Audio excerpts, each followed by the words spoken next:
hoping that today you might tell us a little bit about your personal biographical background and just to talk a little bit about how you came to study law and those sorts of things. So will you start by telling us a little bit about your personal background before university?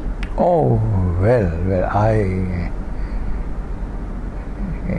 I don't know what I would say about. I was born and I studied in a place called Rajkot. Mm-hmm. It's a princely state. And I was born just when the Second World War was ended. So you can guess precisely when.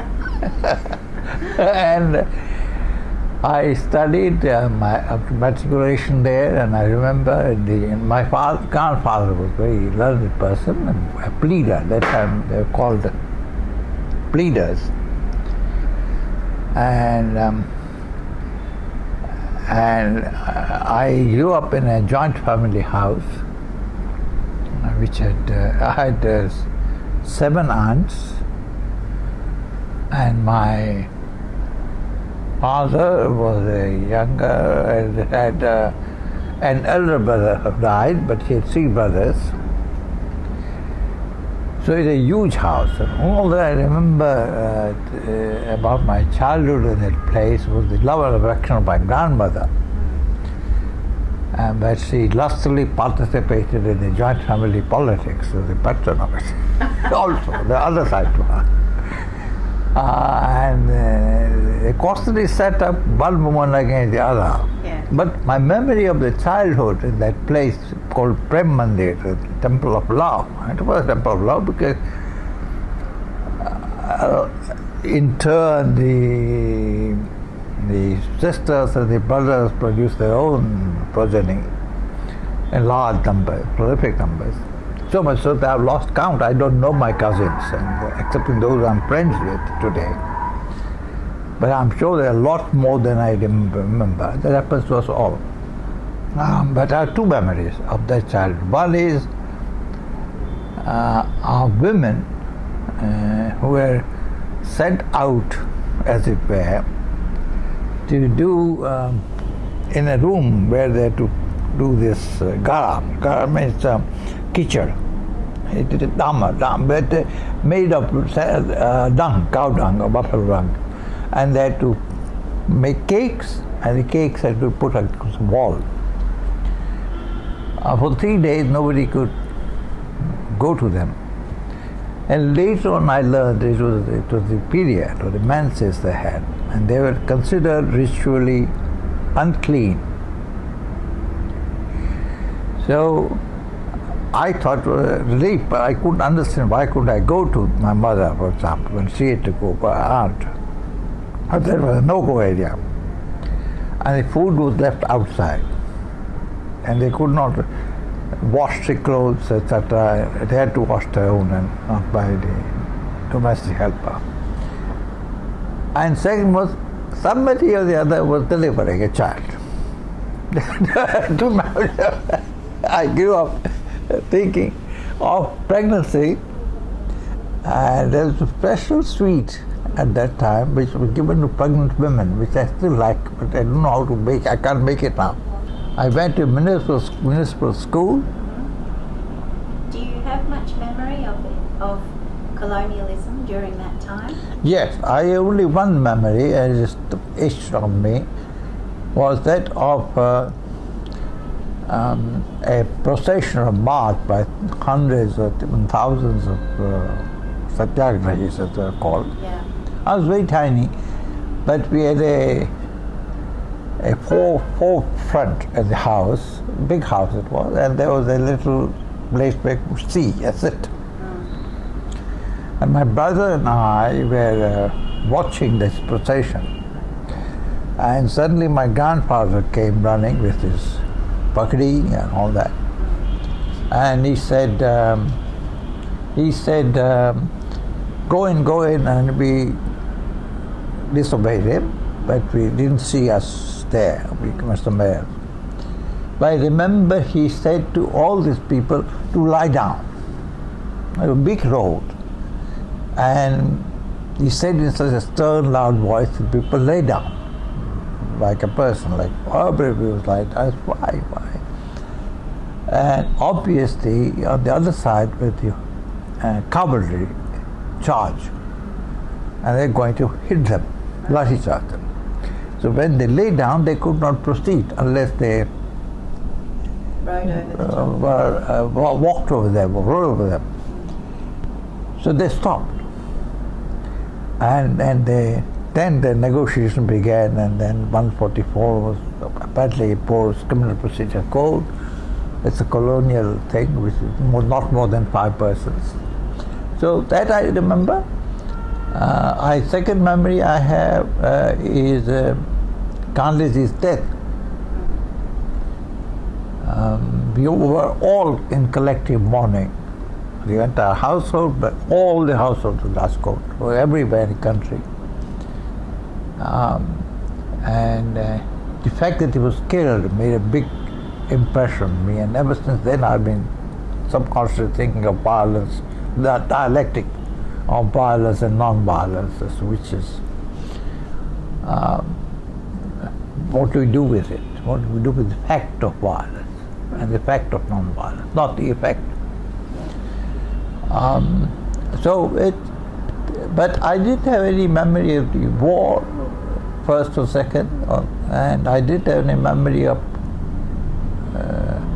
partition. Excepting we had some Ethiopians who settled in as far as Rajkot. How? Why? I don't know why. They're migrants, and they were naturally black as black could be. And people say I've invented the legend, but it is not a legend, it is pure truth.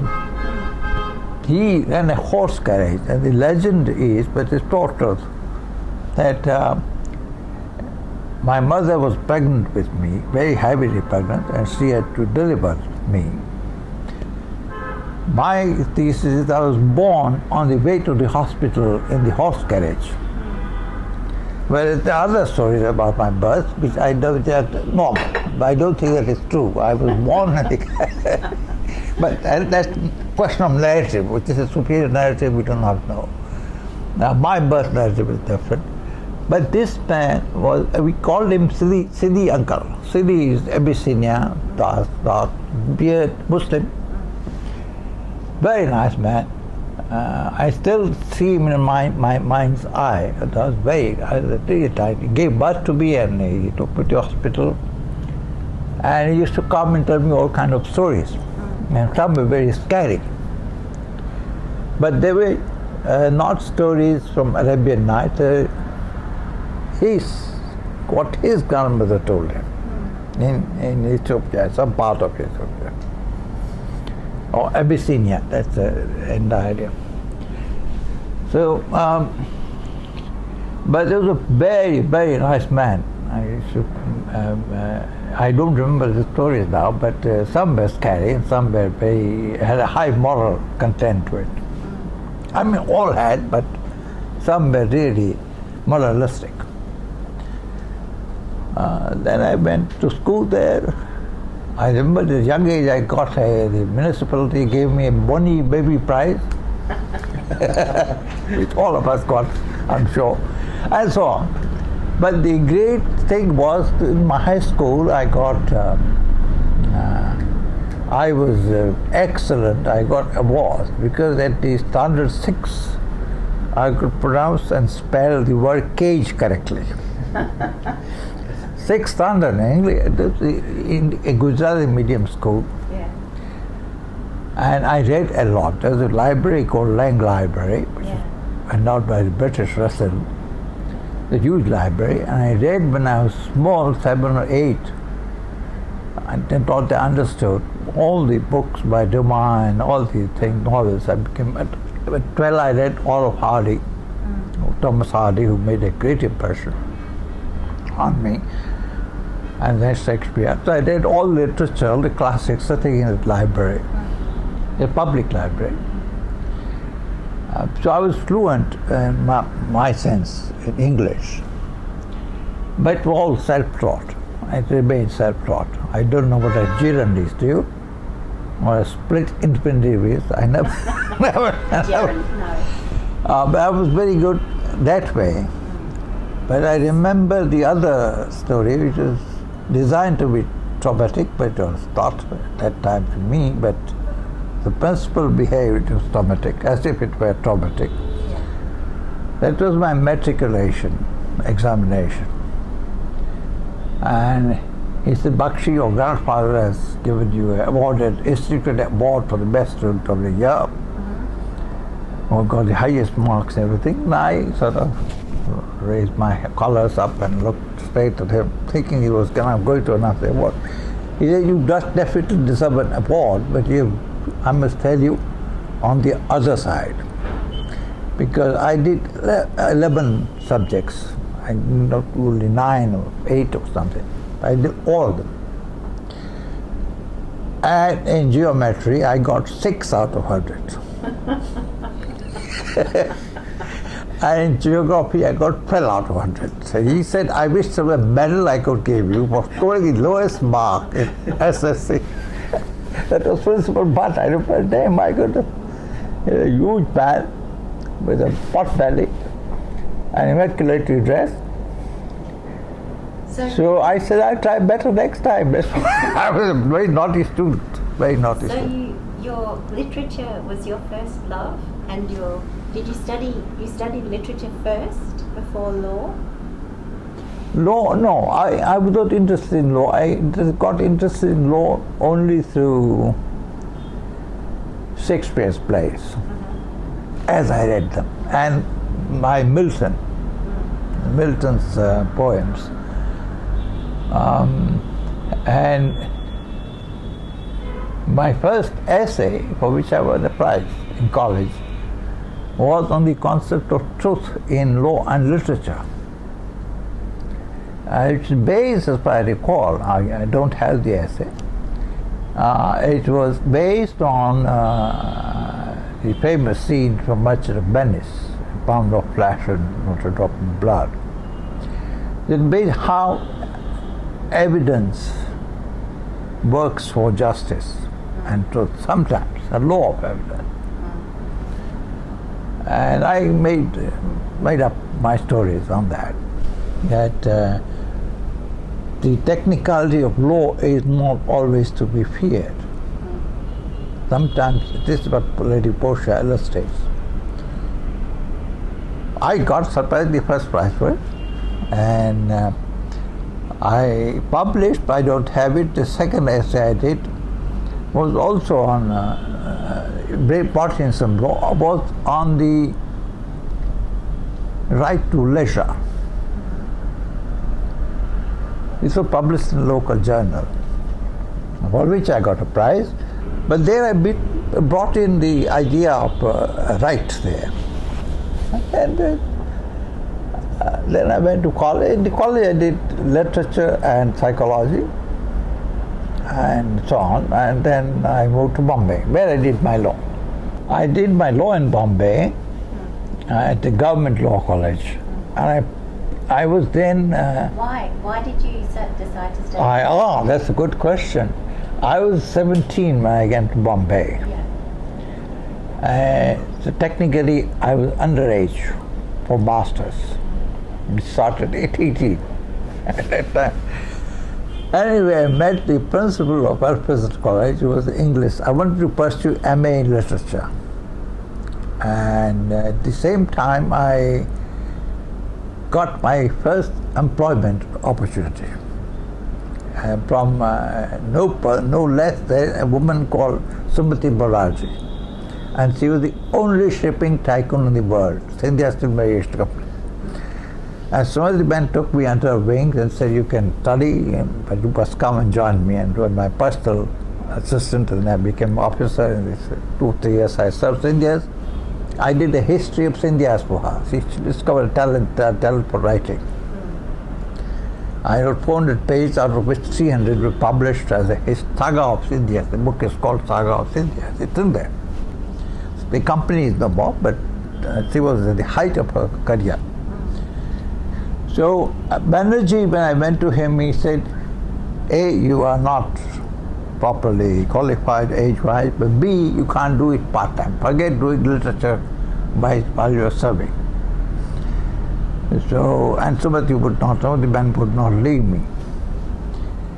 And everybody said, I must take the job in Bombay at those days, to get a job at this young age, and such a nice job like a company like Scindia.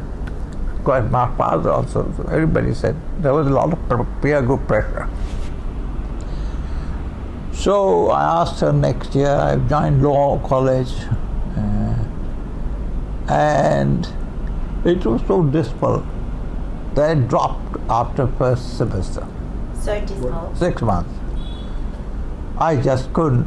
It just killed the soul, as it was taught. I was taught we have a section 56 of Transfer of Property Act, and we have 4 professors, 4 teachers, who then later became principals of various colleges in West and were nice authority, who taught us, all of us. 4 times I had to learn. It was something called Doctrine of Partition. And everybody began with partition. The partition was the soul of TP Act, Transfer of Property Act. And I said, this is just too much. It's arid, it's dull, it's full of details, and there's no compelling human interest for me. Literature had. So I just gave it up. Sumati Ben was very pleased. And she said, you better, instead of after doing the book, I'll take you to various parts of office, and then I'll send you to Hamburg and London to become a shipping executive. I'll appoint you assistant manager after you complete this itinerary. That was on my escalator of career. Second year I joined law again. And this time I decided not to worry about the classes. It was only 2 professors I attended. One was Rangnath Rao, who was a permanent professor. He was teaching us private international law. He was very good. I still remember him. Later on I learned the art of drinking from him, much later on. We always said cheers to each other when we had a little celebration of meeting together. But as a teacher, he was not an authority figure. This is what I liked him most. He was like a brother. He was like a fellow traveler. He was anything but imposing in that sense. And another teacher who went to promptly to the department. We had the colleges and department of law, and he was Dr. Setna, who invented which only he alone knows, God bless him, he's no more, but he invented synthetic school of jurisprudence. He was my teacher in LLM and wrote books on criminology. Setna's books are very well written. So and they cut the story short. In the second time, I never looked back. I went to the library instead of classes and read books. Read all the books that were there in jurisprudence. Some were not there. So I went to the librarian. I said, we can't tell you, go to old librarian. So I went to his house in Mandra or someplace. The old librarian was very pleased to see a student loitering around, and I said, what happened to these books? I want to read them, and they directed me to you. See, I can't do anything about it. They are borrowed by a principal. And who was that principal? Dr. B.R. Ambedkar. He had borrowed these books and would not return them on ceasing to be a principal. So later on, I said, why would he have done? I never met Ambedkar, of course. I said, why would he have done that? And then I have a story about him, that he was a Marxian. Therefore, he believed this, he did not believe in property, but so far as bourgeois system believed in property, it was his property because he mixed his labor. He annotated the books, he marked them. So I sort of invented a justification for him. He did not offer a justification. And nobody could question him. Least of all, librarian of a law college, out of the question. So those books I did not read. I didn't know. One I remember was Jennings. Other the old English author called, I think, Walter, but certainly last name was Bagehot. He wrote on people. And I must look at Bagehot now. I'm working on a thing called Jurisprudence. That's very interesting. Was it unusual to be teaching private international law in Bombay? Because now We had unusual. a cluster of subjects in masters called International Law and Jurisprudence. Yeah. We had taught international law by a man called Firoz Irani, who was a lawyer but was a very good teacher. And we had taught jurisprudence by Setna and a man called Sathe, S.P. Sathe.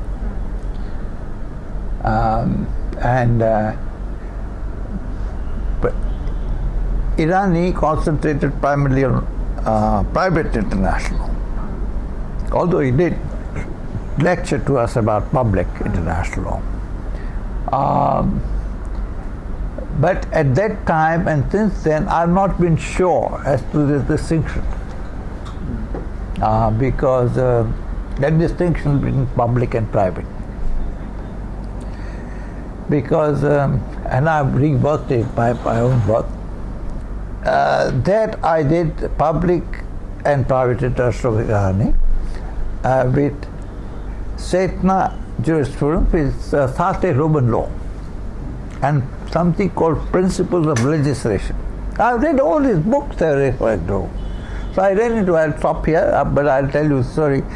I ran into the altercation with Sathe, and a very big one, a bad one. I was reading a newspaper in his class. And he said, "How dare you, Baxi, how dare you read a newspaper?" I said, "Sir, I can tell you which book you're talking from, what is the page number, perhaps the paragraph number." I said, "What will be insolent? I'm not doing no such thing, I'm making my notes." I said, "You've written notes of the book. I can tell you the page number." I read them. And I can tell you, I said, to make matters simple, I can tell you what you're going to tell us next week and the week after, because I've read the same books. Now, it was very important. And Sathe took it as a personal affront. I nearly lost my chance to appear for the exams because he said, "Get out." That was the favorite word, getting out, get out. They say. Always the teacher said, "Get out," that's it, ultimate. So I got out, I never attended. I said, "I never come to lectures." I didn't go. There's a severe problem of attendance. And long and short of it, the head of the department said, "Apologize." I won't apologize, the matter of principle. And he said, "We've done no wrong thing in teaching out of his own pedagogy, the academic independence, whatever it is." Anyway, I told Irani, I said, "Look here, Irani, you're losing a gold medalist. That's all I can say to you. You can stop me." And School of Jurisprudence and the cluster had never got a gold medal and first class. I didn't get the gold medal, I think, but I got first class.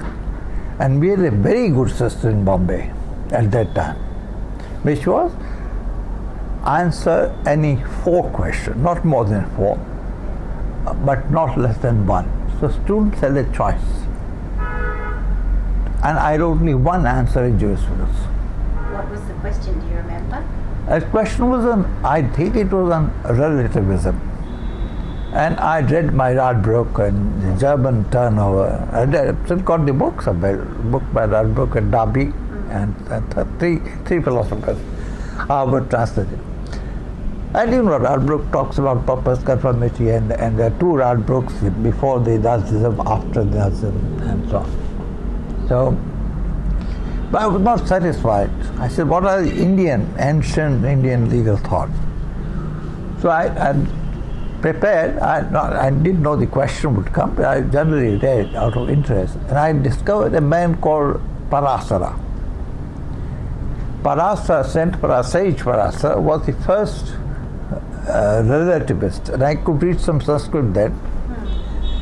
So I read him, and I read some other works on him, some commentaries on Parasara in Sanskrit. And he had a notion of very much like St. Thomas Aquinas, but this was 6th century BC, very early.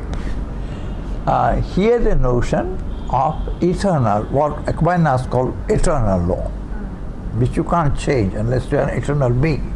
If you're a contingent being, you can change contingent laws, but you can't change eternal. And natural law. National law. Natural law is the second. Natural The law. eternal law and natural law and positive law. Right. The hierarchy of sources.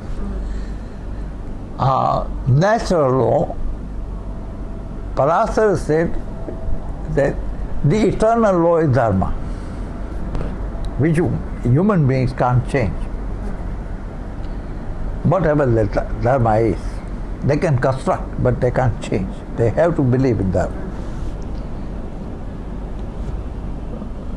So very much like postmodernism, very much Peter Fitzpatrick is saying, you discipline, but you can also discipline.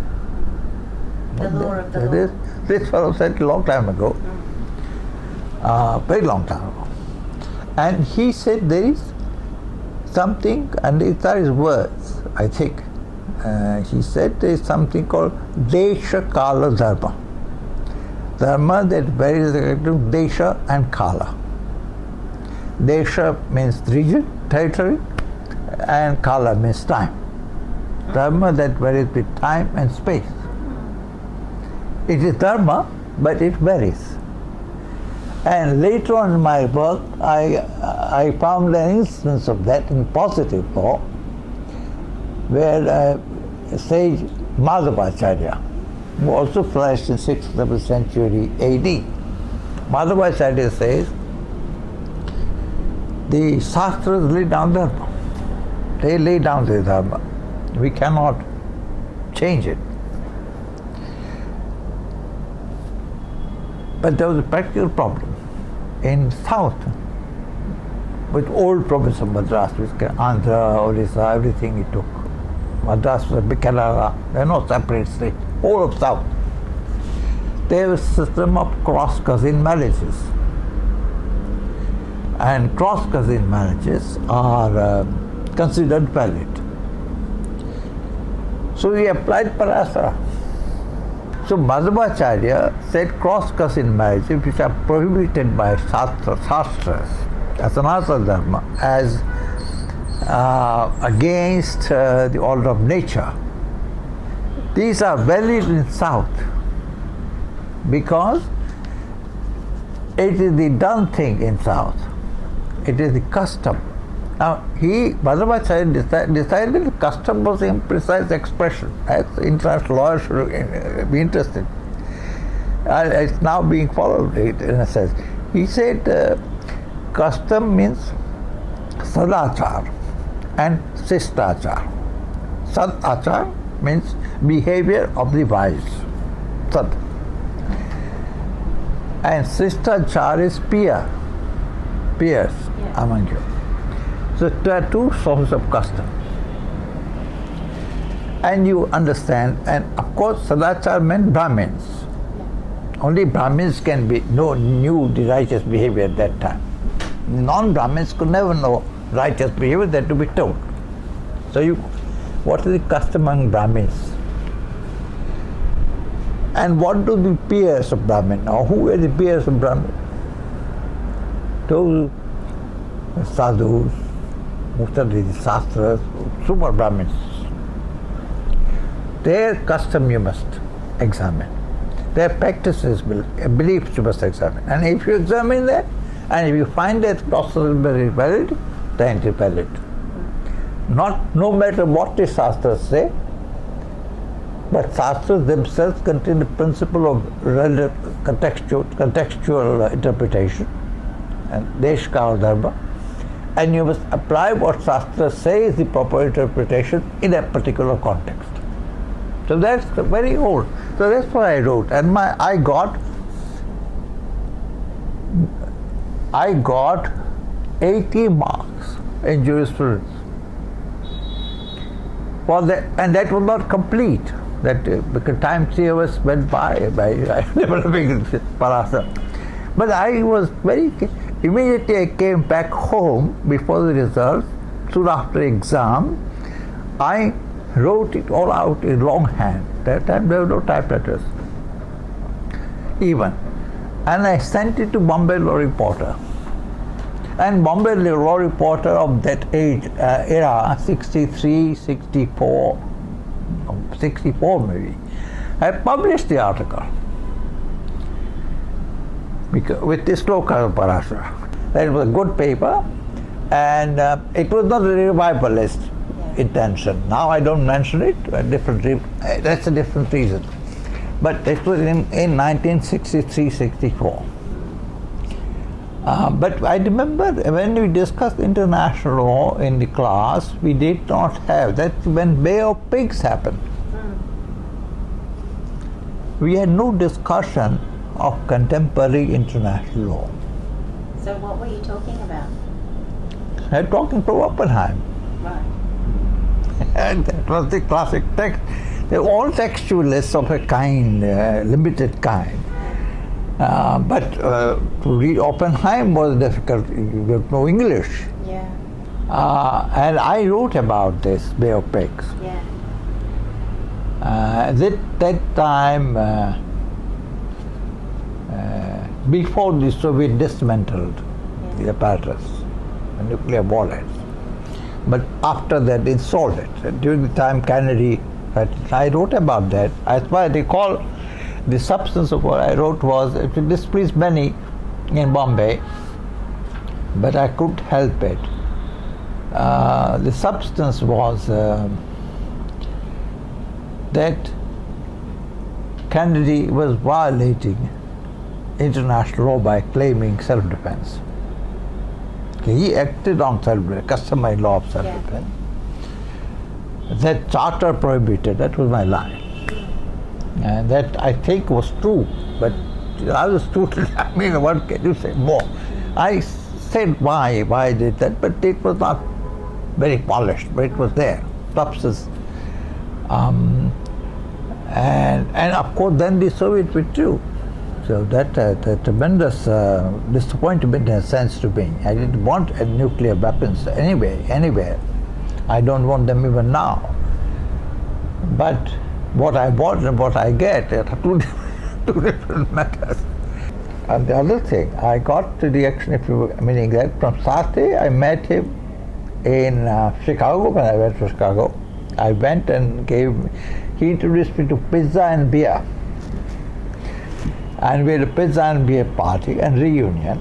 And he said, "You are quite right in challenging me in the class," although he didn't appreciate the manner in which I did it. And he said, "Let us be friends. I've learned how to teach from Evanston, from Professor Ralph Chooks, and he was a transformed being since then." Sathe reminded me of this insubordination, as it were, by telling the Delhi Law Faculty in 94 lectures when I was in the office there, and I came to hear him, and he embarrassed me to do, and by recalling the entire began the lecture, by recalling the incident, that's how I remember it. I had forgotten it. It was long filed, I forgot. Now you asked me, I remember. So I was in that period of my life, and ever since then, I've now become an insurgent thinker, but that time I believed in insubordination. Interesting, because you have an essay on teaching as provocation. So how did that affect you when you started teaching? You being a provocative student and your interaction with Sathe? Did you react? Did you have similar experiences with your own students? How did you Oh, yes. I had one Australian. We had the first Aboriginal student. And I kept on visiting Sydney after I quit it formally. It was 75 when there was emergency here.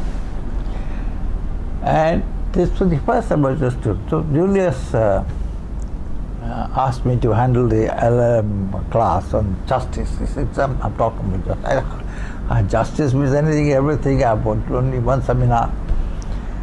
He said, you can take two, Julius Stone said. I said, fine. So I said, where I left it, I was doing Aristotle. I said, you spend nothing to say about justice. He said, don't worry, I know your views.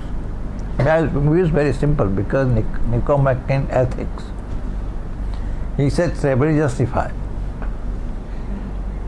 So how can you be an ethical thinker in any epoch and justify slavery? It bugged me. I kept to myself, I went to the class, and this man was like this, sitting with his legs on the desk, facing me. He had the same viewpoint. He gave me the same reason. He said, this is the fellow who justifies slavery, did he? I said, yes, but it's a little bit more complex than that. But basically, you're right. I also think so. So why are you teaching Aristotle to us? So I said the answer, if there is any approach to an answer, will require a long time. So the class had just met. It formally ends. Everybody is free to go. But I invite you all to at that time we had Phillip Street, new building of the Sydney Law School. And across it was a pub. And you all invited to beer. Hardly 12 o'clock in the daytime. They all came. And with discussion on justice till 7 o'clock. The beer we did most of the talking and listening, but we also talked about justice. And we never looked back. I mean, I use a modern term, or it's now passing, I don't know. There's so many fashions and yeah.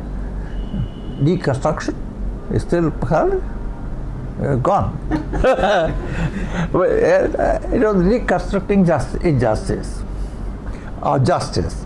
And I brought in, I said, you go more contemporary and go to Edmund Kahn, who was my favorite thinker, although he refused to be a thinker, he was a systematic thinker, but he was a very nice man. He was in New York, NYU. I didn't know met him, but he wrote a book called The Sense of Injustice. How the people expect justice and get disappointed. They cannot tell you what justice is. This is how Khan starts. Khan. And he ends by, and his second sentence, but everybody knows what injustice is. So, whether disappointment, expectations by law or by politics, or whether it is something more than expectation that is violated, a norm, they cannot elaborate on this. But disappointment with something is the core of the sense of injustice. You write a lot about that in your later work about normative expectations. Yes, give I us do. a bit more sense on. I do. I got this whole business of expectations from Bentham, and I did the introduction in '75, which is still big circulated read. Bentham was republished in India 100 times over, thanks to, unfortunately, because of me. Everybody reads my introduction, and it is compulsory in paper in LLM. That's why it's read. The teachers find it easy, but this is a great book, Theory of Legislation. Very mentions the word expectations, and does more. The law should always follow expectations. Then law is the customary belief and behavior. But I'm reading currently a fantastic later book by Negri, who is my favorite, on Spinoza. and he is looking back at his own work called the Savage Anomaly. He's looking at his work on Spinoza now 25 years later. And he's saying more or less the same thing as the major book, but he's saying something new also. He also uses the word expectation. He says the coincidence between reality and expectation is another name for revolution, according to Spinoza. So there's a third set. The first was Bentham, and Bentham did not distinguish between various types of expectations. With this great thinker, unfortunately very steadily neglected in the Anglo-American world at least, Luhmann, Nicholas Luhmann, Sociology of Law. He developed a theory, but he never read Bentham. I, by the dint of long life, have read Bentham as well as reading this man, Luhmann. And Luhmann had a well-worked out theory of expectations. And he distinguishes between normative expectations, expectations that thrive on their own ruins. A rule of law contains a normative expectation of behavior of judges, officers of law, legislators, everybody, citizens. A phoenix-like, the more normative expectations are disappointed, the more you cling to them. More rule of law is valued, the less it is observed. So what provokes the revolution? Pardon me? So what provokes the revolution? He doesn't worry about revolution. He says that one category is normative expectation. I'll come to a question, it's very important. Second is existential expectation, which do not survive disappointment. Contingent expectation. You disappoint them and they vanish. They don't live. So the difference between normative and contingent or existential expectations is, according to him, that normative expectations survive the experience of disappointment, whatever they may be, and they may be wrong. Normative expectations, right? Normative expectations. That's what we call it. But the difference between one and the other is the capacity to survive existential disappointment. So, in between was a man, a sociologist, a great one, who again forgotten, but that's the way of the word, called Talcott Parsons. And Talcott Parsons wrote a magnificent book, early Cold War book on the structure of social action. Magnificent book. And here's something, a variable called pattern maintenance. By pattern maintenance, he meant something like expectations. And law as an integrative mechanism. Law was integrative only because it maintained the expectation, of the levels of expectation, to the extent the law. And the fourth influence, I'll come to my the question about revolution. The fourth influence on me was Julius Stone, who never worried about theory of expectation. He never read Luhmann. He refused to read Luhmann or Weber. There's nothing on Weber in his books, I pointed out. I said, how come you've written an encyclopedia but there's no Weber in it? And they apparently not read Weber. It was not brought to the attention. Our Australians do not like Weber, I don't know. Maybe above you, I don't know. But I'm an Australian myself, so don't worry about it. I'm arbitrary, unconventional Australian. So Julius Stone, more Dycean than Weberian, Julius Stone said this in a chapter.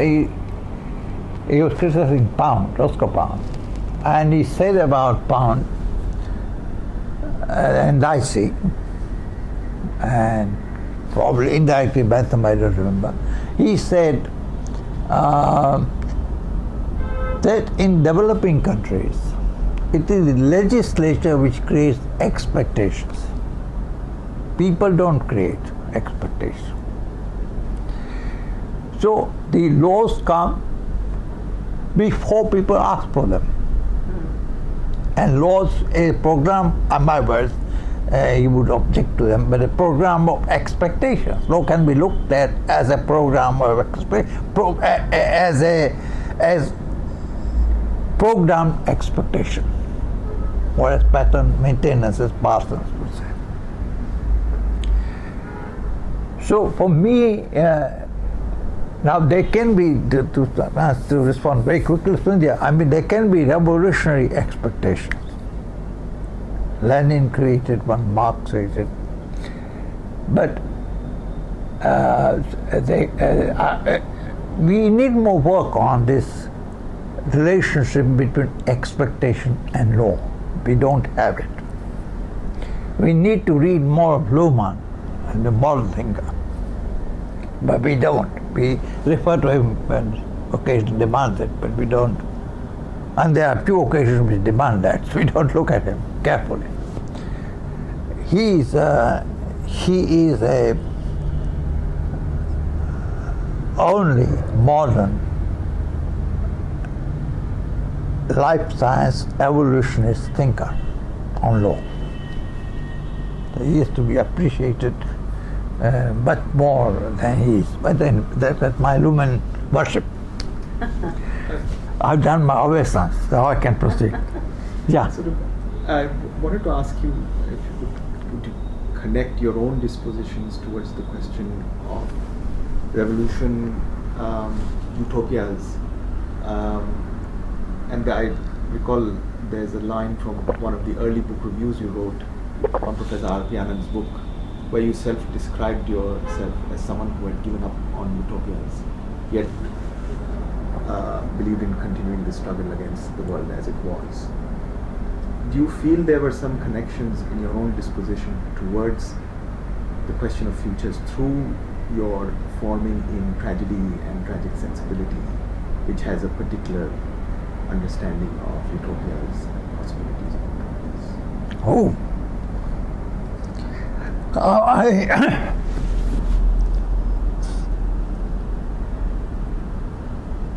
Foucault has this very interesting notion of heterotopia. So we can roughly say there are many utopias. There's not one singular utopia, the utopia, but there's utopia. Like Nozick had one. And Nozick wrote Anarchy, Law and Utopia. And utopia is distinctly neoliberal, basically speaking. It believes in right of property and right of transactions and human rights as side effects, not deontological, not in themselves, but for doing business they appear as side effect. And that's vulgar, I withdraw it, but roughly. You know it's theory of side effect. So everybody has imagination, and there's another faculty which after early enlightenment does not appear in our thought, our thinking practices. What is imagination?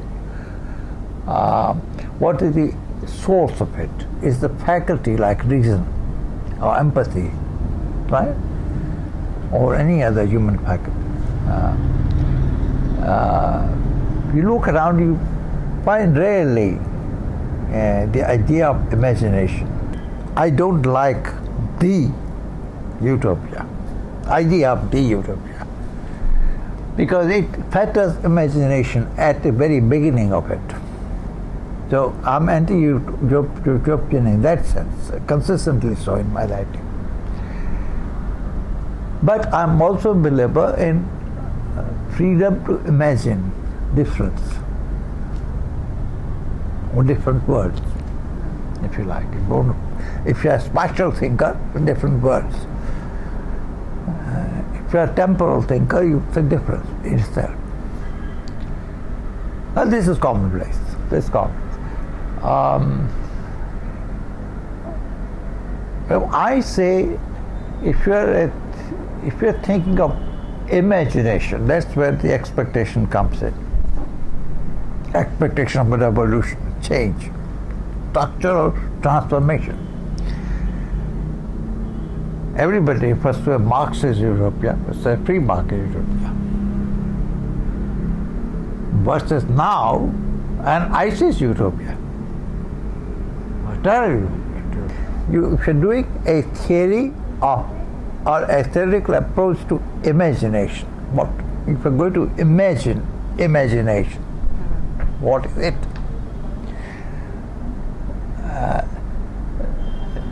Then you speak about a utopic imagination, not utopias as a place, utopic elements in thought.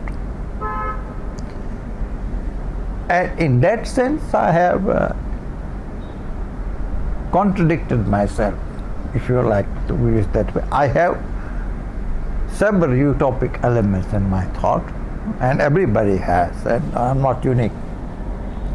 Because I don't believe that the search for alternatives is over. And if the search for alternatives is not over, then utopic imagination is at work. All different expectations are at work.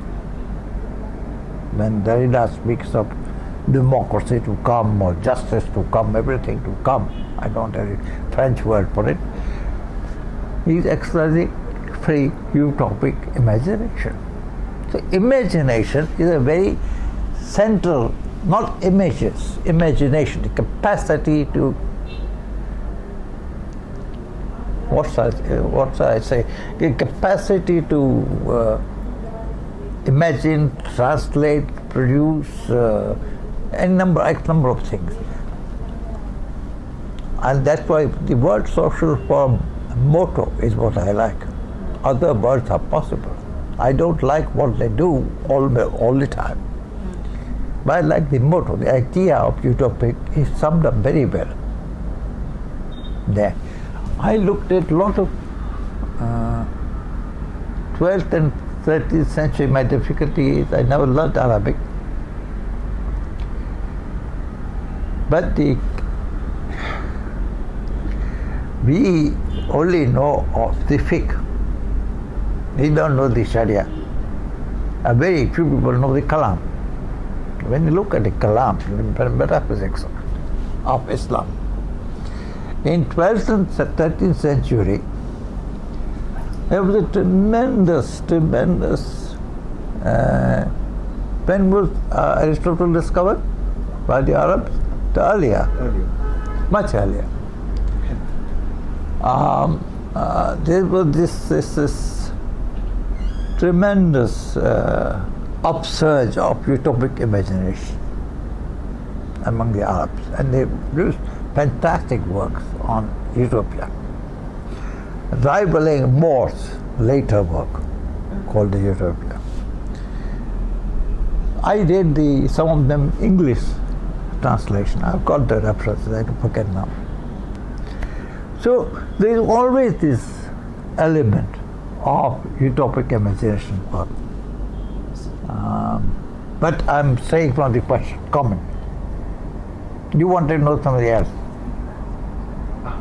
So just continuing with that question, Yeah. sort of the practice of utopic imaginations, I wanted to take it back to your experiences of Indian independence and decolonization, and maybe were you when you were in law school reading Ambedkar, for instance, or Gandhi,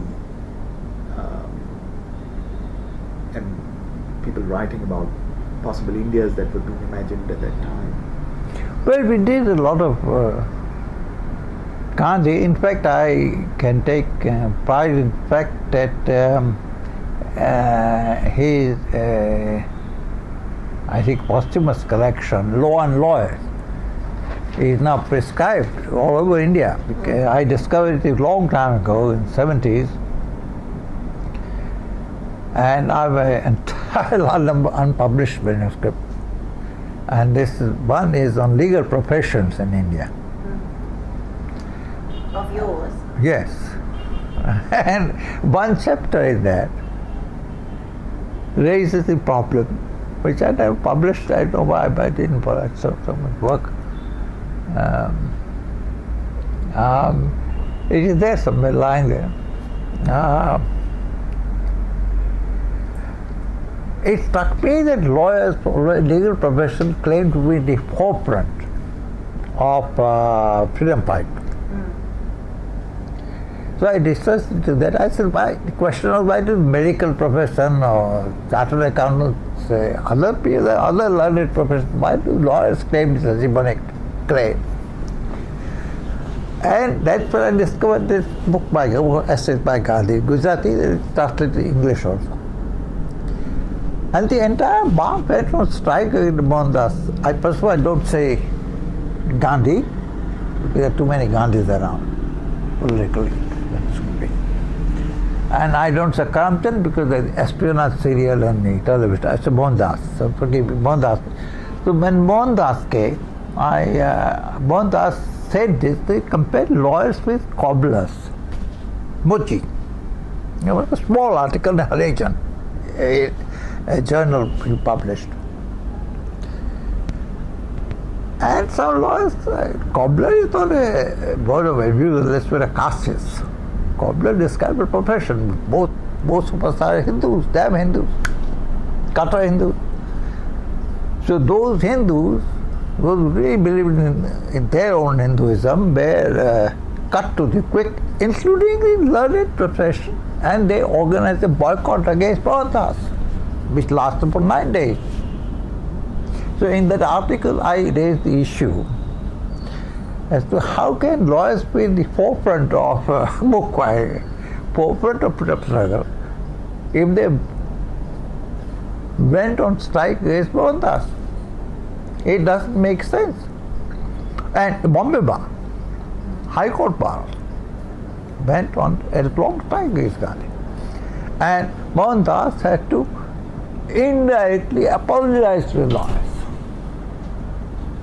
in Harijan. That he didn't mean in that sense. What was that sense? What was that sense? A cobbler is a cobbler. But the idea here was a cobbler is a low caste person. And you won't compare us to a low caste. That's it, as a profession. So I wrote a long article on that, is a long chapter in the book, it's there somewhere. So yes, I did, but I did pass on to my students, my class. They were working on this, they commented on it, I devised it. So I called it, I at that time had not looked at Barth. Later on I read his mythology. And one of the statements that made a great impact, Barth says somewhere, in his book called Mythologies, he says a myth is a political language, a political language, right? In that sense, it's a myth that it was in the forefront of. Nobody is going to check what claims you make. Historians don't have time for legal professions. History is not history of professions. Historians have time for dynasties, how they rose and fall, traditional literature. And subalterns have no use of Dalits. So therefore one source of my, that freedom struggle in the sense it envisaged a casteless constitution was then a utopia. An anarchist utopia, a subversive utopia. The very imagination was being faulted as being anti-Hindu. or anti-majority. Right? So, one aspect of imagination is the other.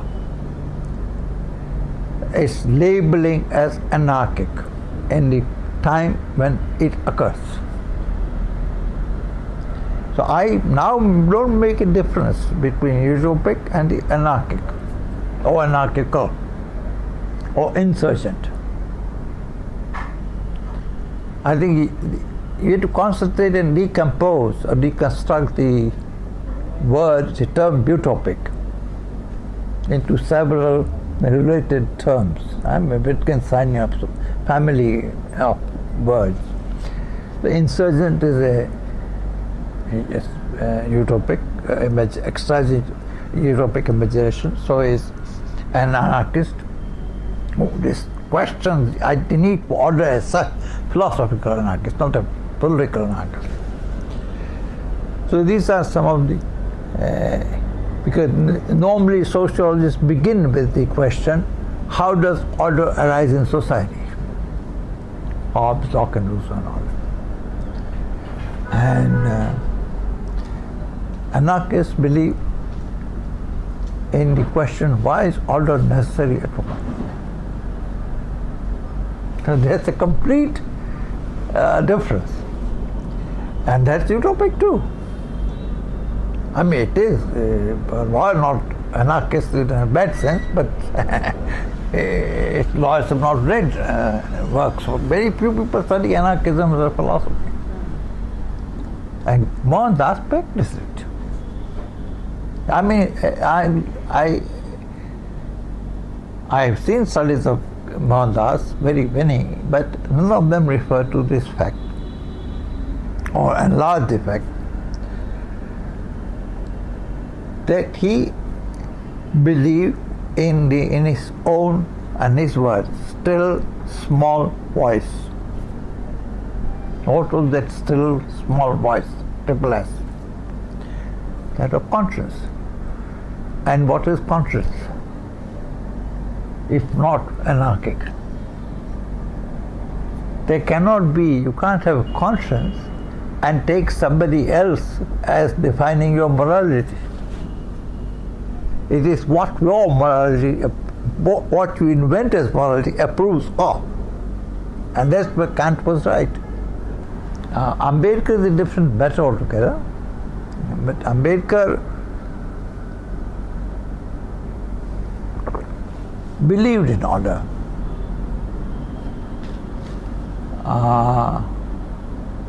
But did not believe in one order. Gandhi did not believe in ritual one order, but believed in order. All his thought, all his satyagraha was switched on and switched off on the capacity of the masses to be non-violent. The moment they turn violent, they switched off. Or he himself passed them to death, and that to be switched off. So he had a switch, moral switch, up and down. So there are interesting similarities between Gandhi and, but Ambedkar's utopia consisted in, as he himself calls it, his own words, annihilation of caste. And so Ambedkar believed in order, otherwise he could have drafted the Constitution,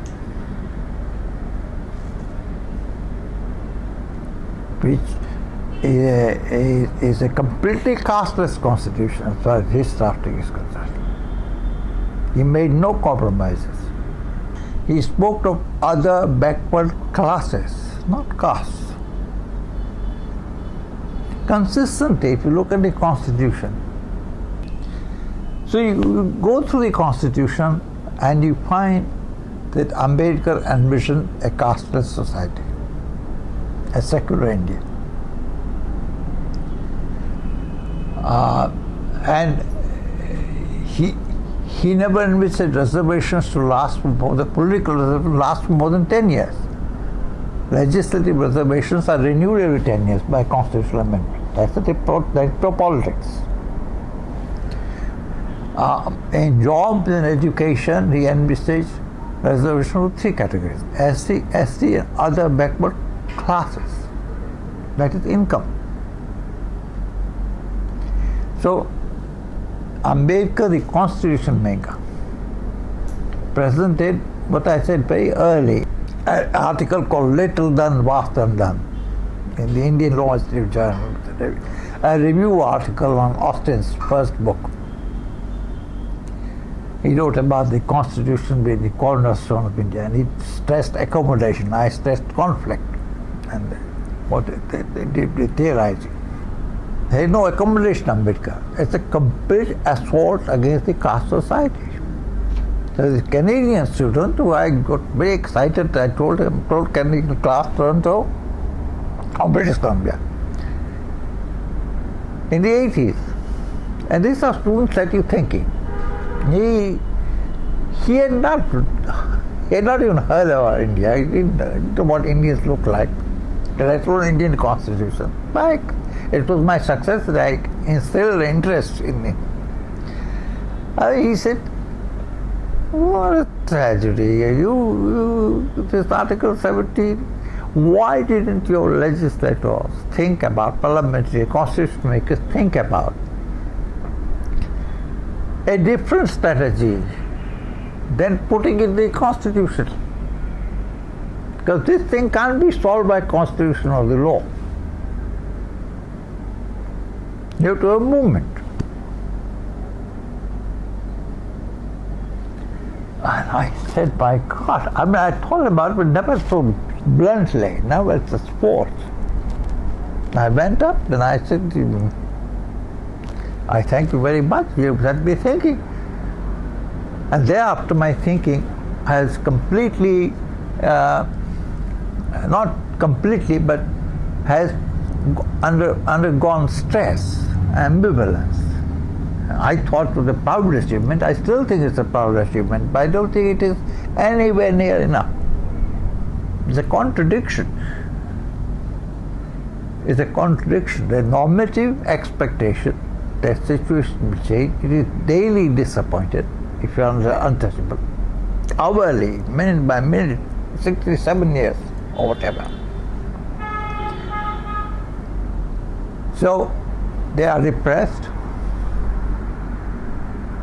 and they will stay repressed, no matter what you put in the constitution.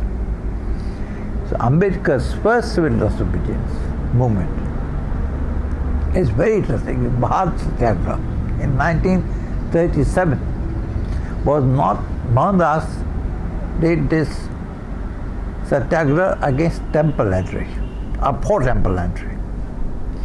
Ambedkar first Satyagraha was about water, the village well which you could not draw water from if you were untouchable. Because you were untouchable, you pollute. And the high caste will not give water, so you have to go a long way to get water to drink. And Ambedkar's first Satyagraha was about basic needs. Gandhi's Satyagraha was about basic rights. So I had written on it, he developed what is now called biopolitics. So untouchability still prevails. So in a sense, he programmed expectations of change. He exercised utopic imagination in the Constitution. And this is a right which no one can take away from you. Gramsci wrote his prison notebooks on toilet paper in the prison. They are now, you can't do political theory without Gramsci today, or legal theory. You cannot do it. Is that power of imagination? Upen, will you tell us when you went to Australia and where did you go and what took you there early in your academic career? I've been there from Berkeley. Julius Stone invited me, and there is a background to it, a small background, that while I was a student in LLM in Delhi, I fancied I disagreed with Roscoe Pound. So at that time there were no typewriters, there were typewriters, I wrote in longhand a letter to Roscoe Pound where I said I disagreed with him following. And among them was the point that Julius Stone later made of legislature creating expectations, demands. De facto demands are not for judges. So I said, why should jurisprudence be based on judicial lawmaking? What about legislative lawmaking, executive rulemaking? And something like that. I don't remember the whole letter, a 3-4 page letter. And Pound responded to it in typewriter, but a nice letter. I don't have it now. But he was very kind to me. And he said, come to Harvard. And I went, we Indians would think about guru figures. Who is a guru figure? I went to Berkeley. I had invitations from Yale. At that time, there were invitations. They were wanting Indian students. Cold War and all that. And I had Yale, Berkeley, and Harvard. Roscoe Pound died in the meantime. My theory is he didn't die because of ripe old age, but he died because of India. He came to deliver the Tagore Law lectures, which became the ideal element in law, of law. And his first lecture he gave was, each lecture is 1 hour, he gave 7 lectures. And legendary, he gave first lecture for 20 minutes, and there's any questions. There are no questions from the audience, like an American professor. Ultimately, somebody at the far end raised his hand and he went up gingerly to him. That's a very nice question. He said, we are a poor country. It's a first class fare to you and Mrs. Pound. And you are supposed to deliver 7 lectures. You delivered not even 1/2 of the first lecture. You asked us to participate. And my theory of Pound's death is that he died of culture shock. He went back to Harvard, but he could not recover from India. This is our contribution to Langdellian method. I went to Berkeley, and I had this fascination for Kelson, whom I had read in Bombay. But Kelson never appeared in law school. I loitered around, and there was Hans Kelson. He was a chairperson of political science. He was never a law professor in Berkeley. So I wanted to study with him. So I said, I asked the librarian, because he's a great reader of books, and he said, I'll take you to the 6th floor of the Berkeley Library, which is only canon law. But you shall not disturb Professor Kelson. He comes there sometimes, and he showed me a figure who was reading a book on a stake, but standing on a stool and reading a book like that. I could see him behind, short man. And he was Kelson. And I waited for him to come down. He came down and passed by me and taking notice of me. And I said, Professor Kelson, I'm so and so.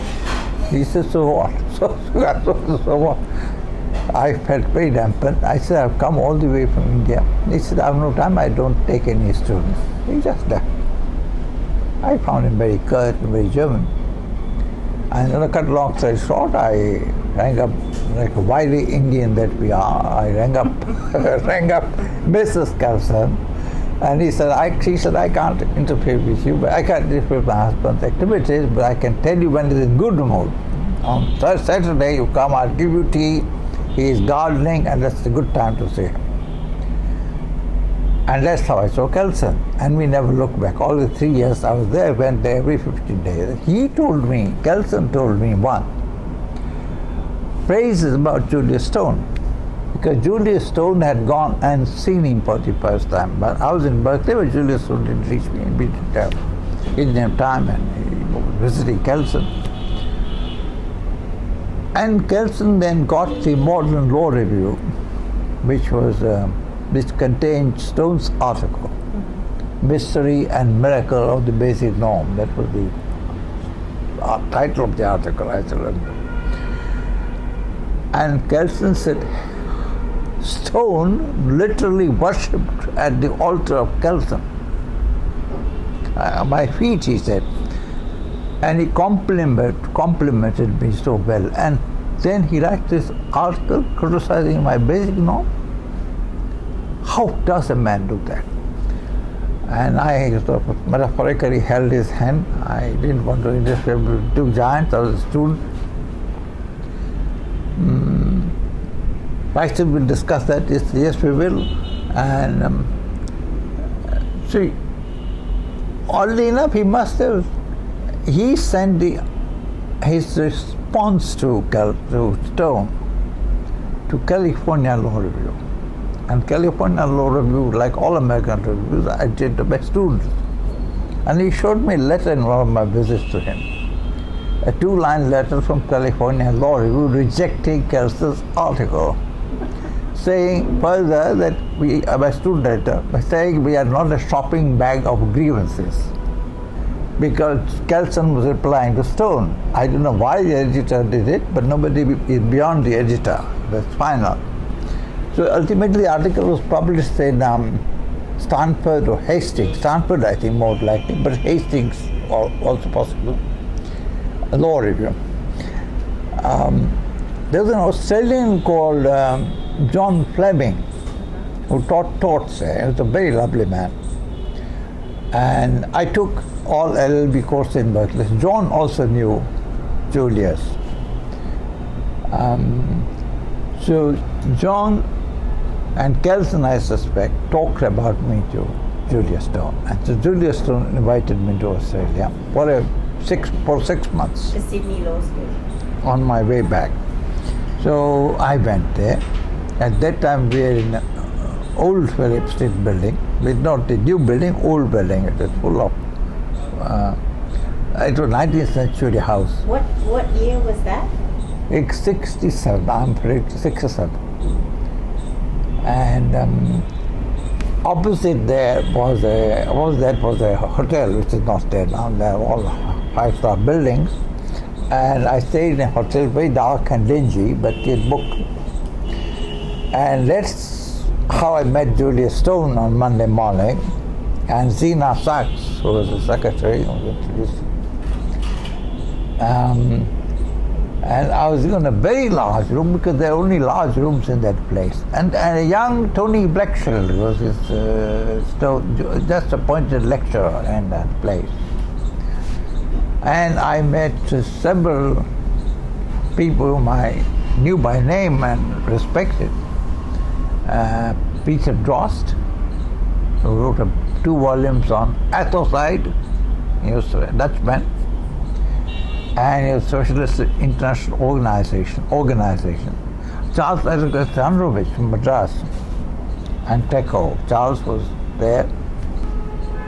So I cannot tell you for what reasons he invited me.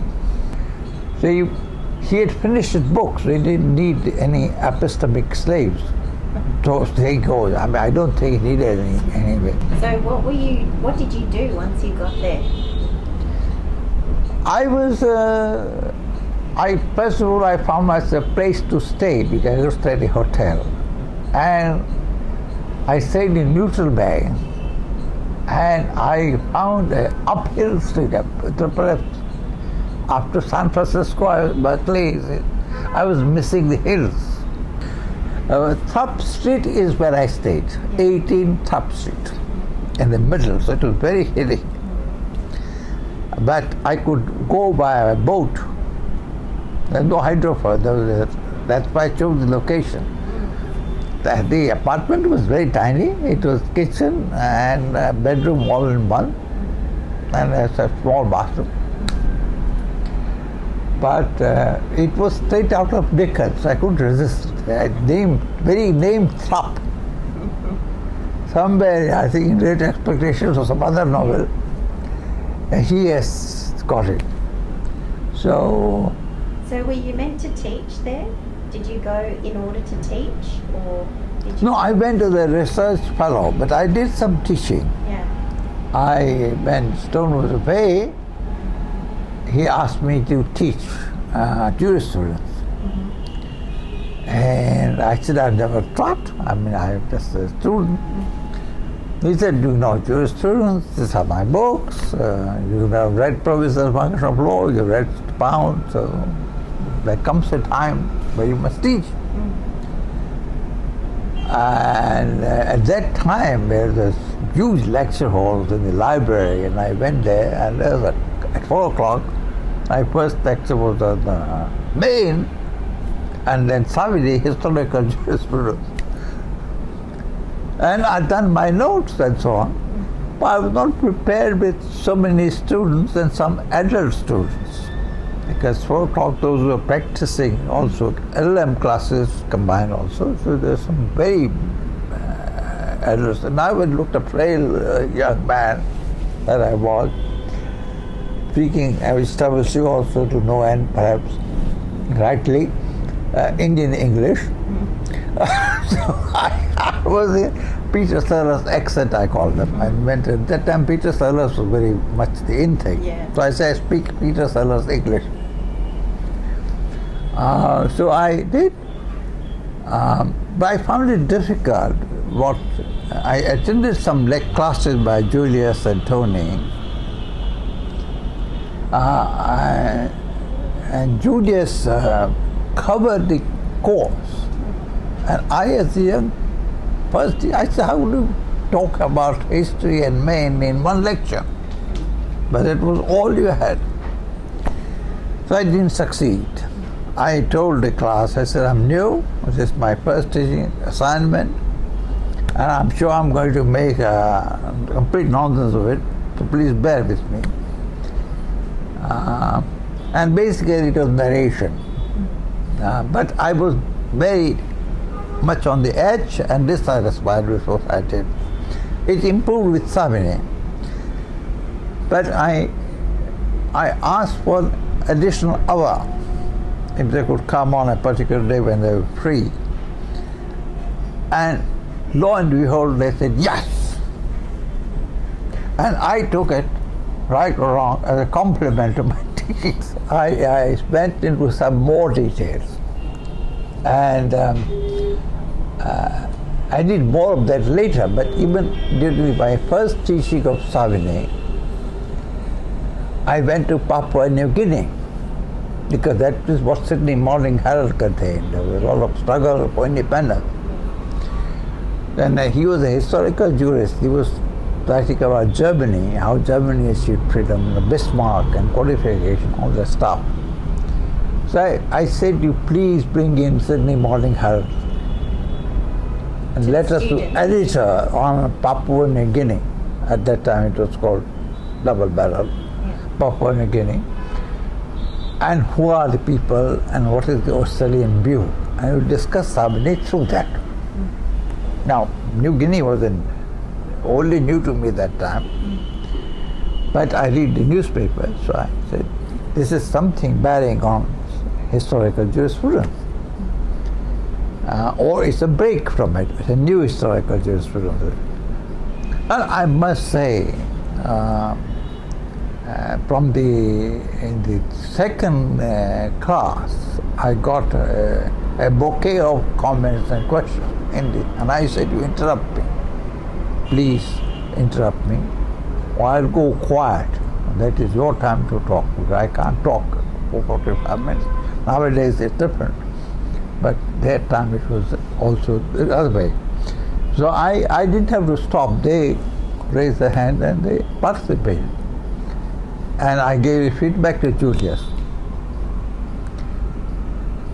And he said, 40 minutes, how can they make comments and ask questions?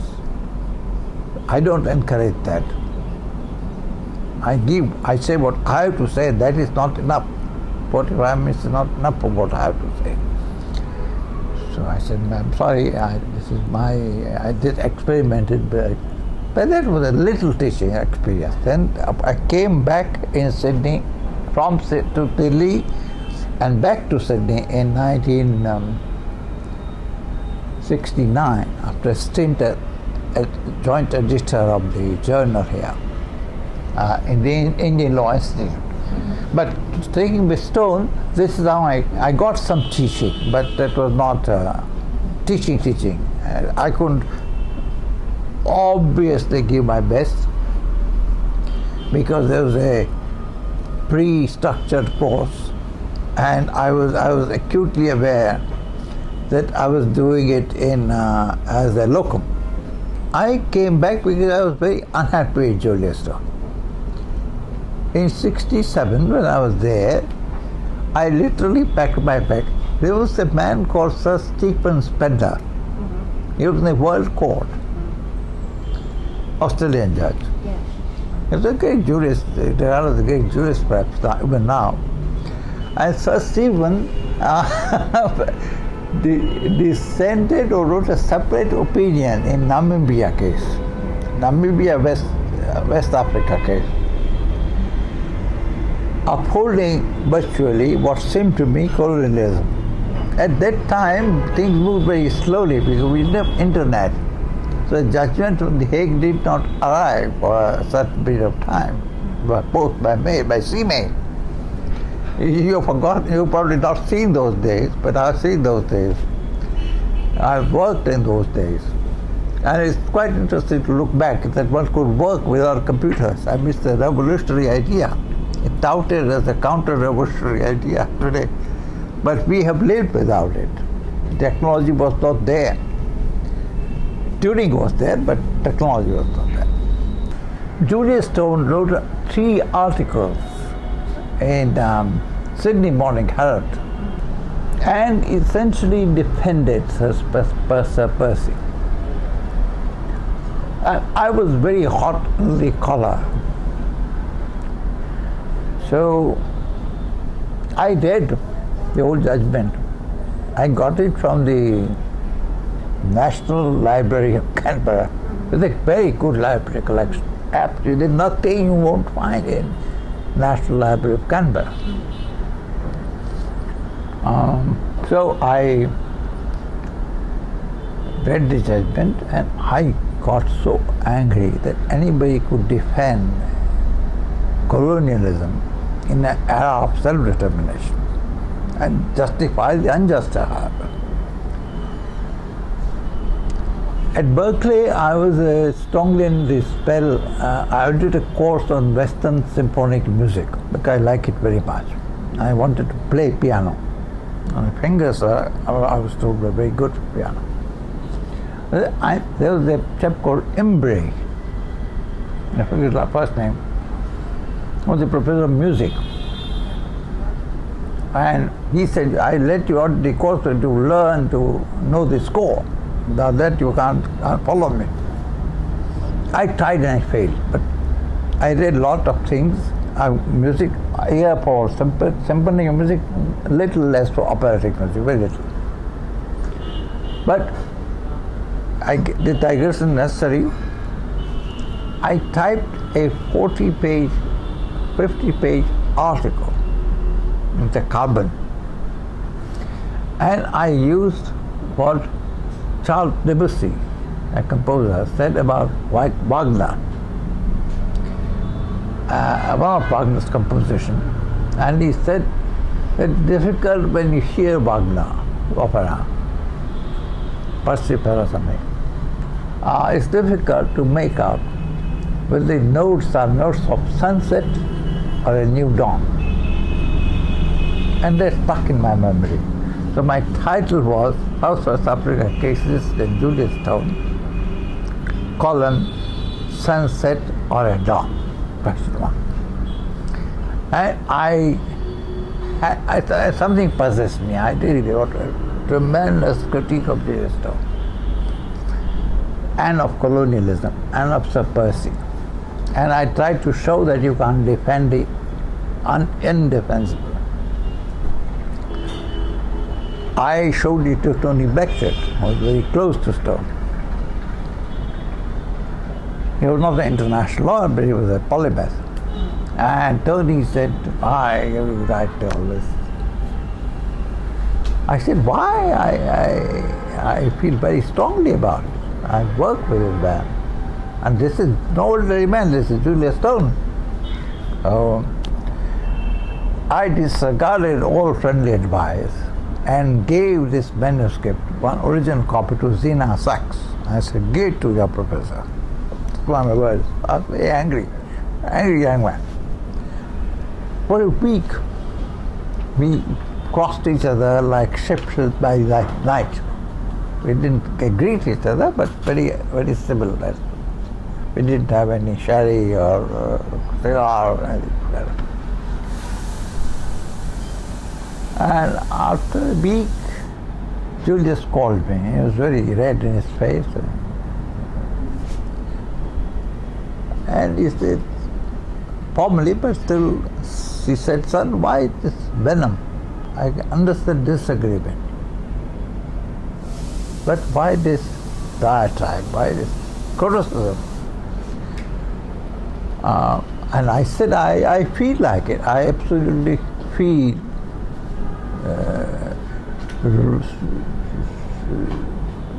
laid to waste by Sir Percy Spender and by your defense of Sir Percy. This is, I forget the actual issues and how, and I don't remember logic, but there's not much logic as I can see. So he said, you are young, and he said, you must remember something called, and I decided the exact word, diplomacy of scholarly communication.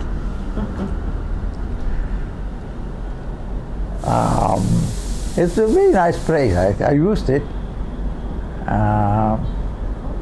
And I said, yes, diplomacy is right. But this is not about diplomacy, it's about self-determination. I said, to understand what your implications, historical implications. He said, I did not justify colonialism. He made his defense, rational defense. But I think he was essentially weak on self-determination and its logic and its justification. Can always, they counter the anti-colonial struggle. The Nehru Doctrine, the Panchshila, the Bandung Declaration, all was based on the principle, vitality of self-determination. And President Wilson did not discover that principle. Lenin did, in formulating the Constitution of Soviet Union in 1919. The first Soviet Union had five, the then Soviet Union had 5 constitutions. But each of the constitutions preserved the right of a federated territory to secede. There is no constitution in the world which gives the federating unit a right to secede. And normatively, at least, it was there. We know what Stalin did with it and what they do with the autonomous Soviet republics now. That's an empirical matter, but normatively, this was okay. So I think, and I told Julius, I said, I need to go back. I don't think I can, we differ here at a very fundamental juncture. And therefore I need to go back. And he said, where do we go back? You have no job, you just not done your study, or not fully done my study then. Wherever, I had no job at that time.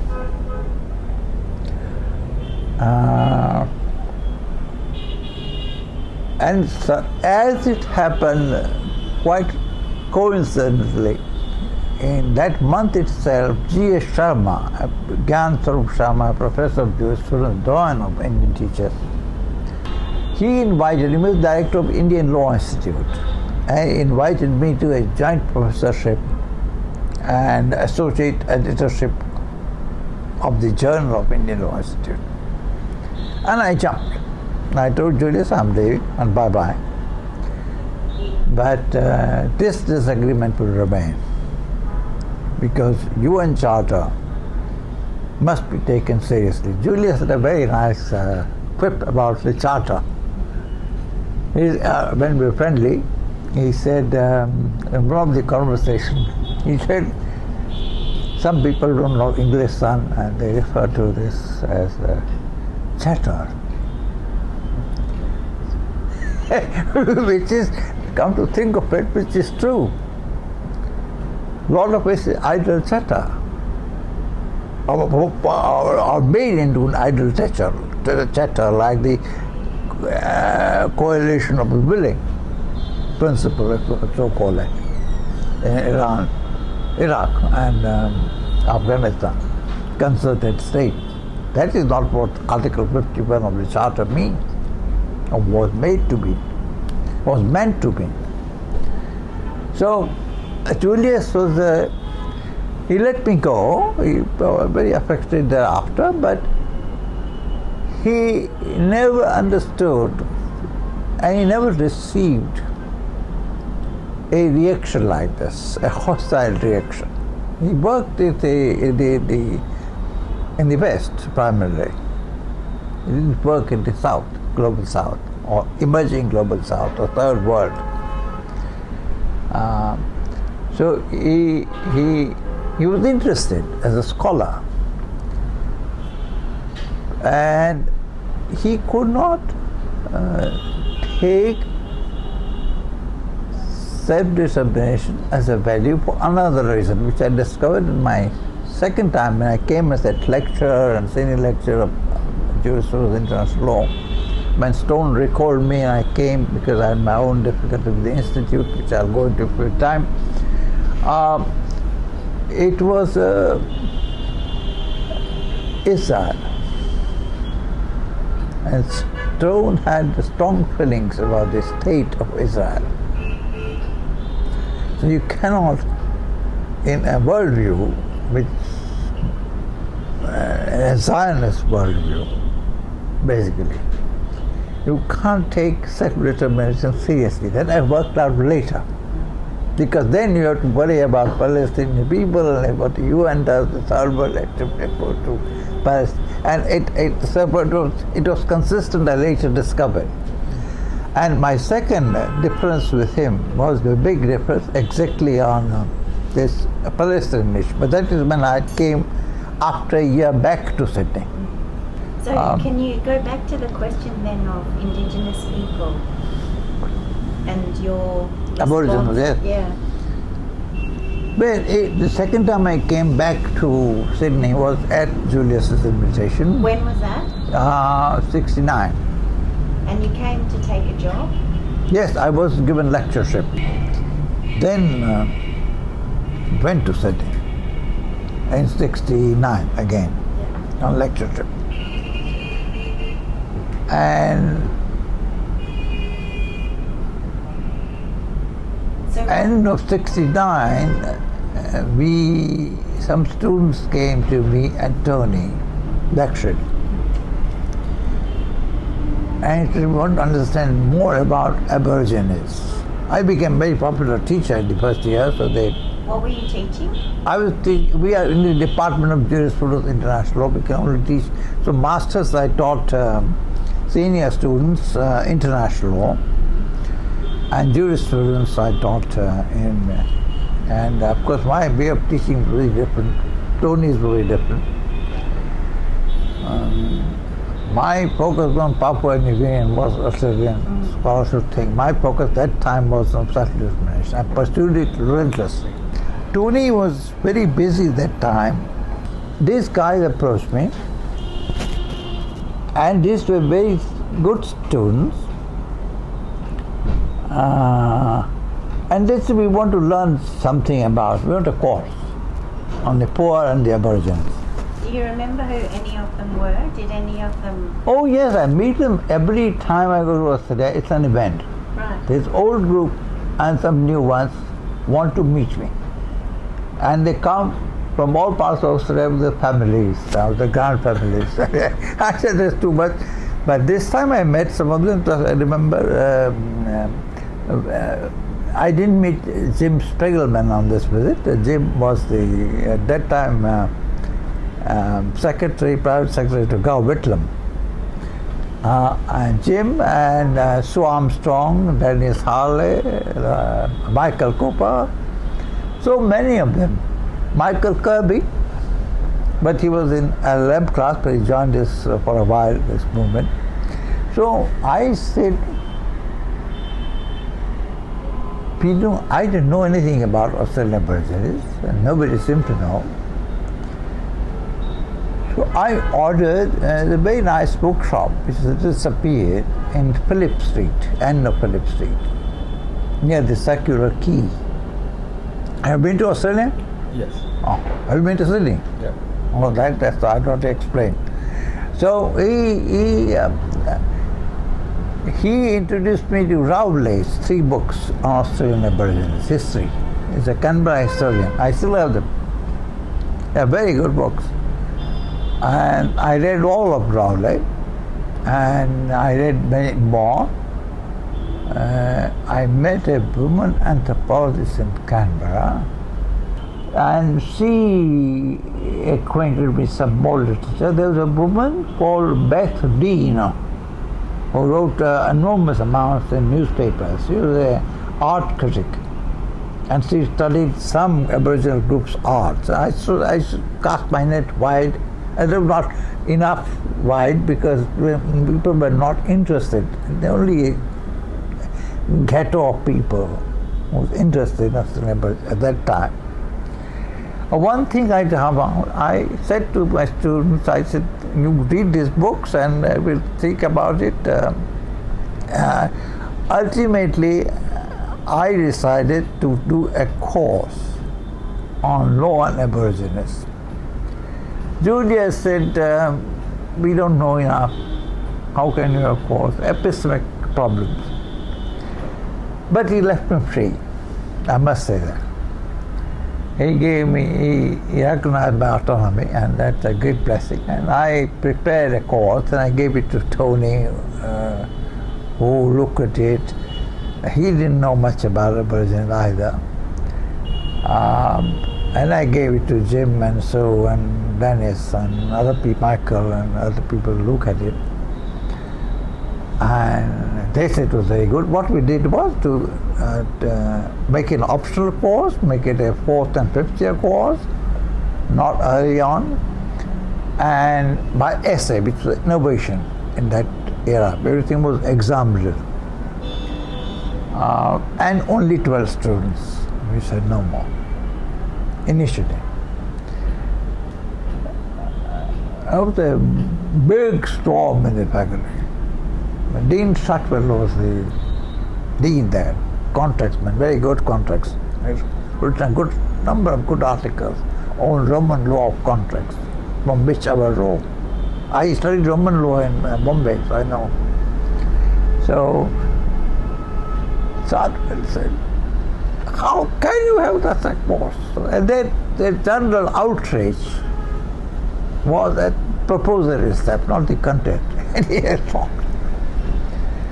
But epistemologically, they put the same objection, that you can't have a course. They didn't hear the students. The students were out. Only we teachers can speak in the faculty. And lecturers could speak only after a professor. There were several unwritten rules. I was not privy to them, so it didn't matter. I raised my hand. And we had 5 or 6 faculty meetings to discuss this. In between, I secured a break at a man called Garth Nathan, who supported Tony and me in the faculty. And he later on became professor. Garth was very convinced that this is a course of law in it. And there are a couple of others. So gradually, the dissenting was not limited to Tony and myself. Tony was a little preoccupied. So I earned a nickname, I just remember, BB. So we made our first compromise. And I think it was Tony's or Garth's idea So we call it law and social justice. We don't call it law and abolition. I oppose that, but ultimately I yielded. The course became course called law and social justice, but the syllabi, the curriculum, the syllabi remained the same. It concentrated mostly on aborigines, but we brought in poverty and legal aid, which were the emerging in things for Australian legal culture at that time. But out of, say, let us say 20 classes or 30 classes, 1/3 were reserved for this legal aid and poor, and rest were aborigines. So the focus did not shift. But we had to make a compromise. So the course started in 71, I think. And I don't know whether it still persists.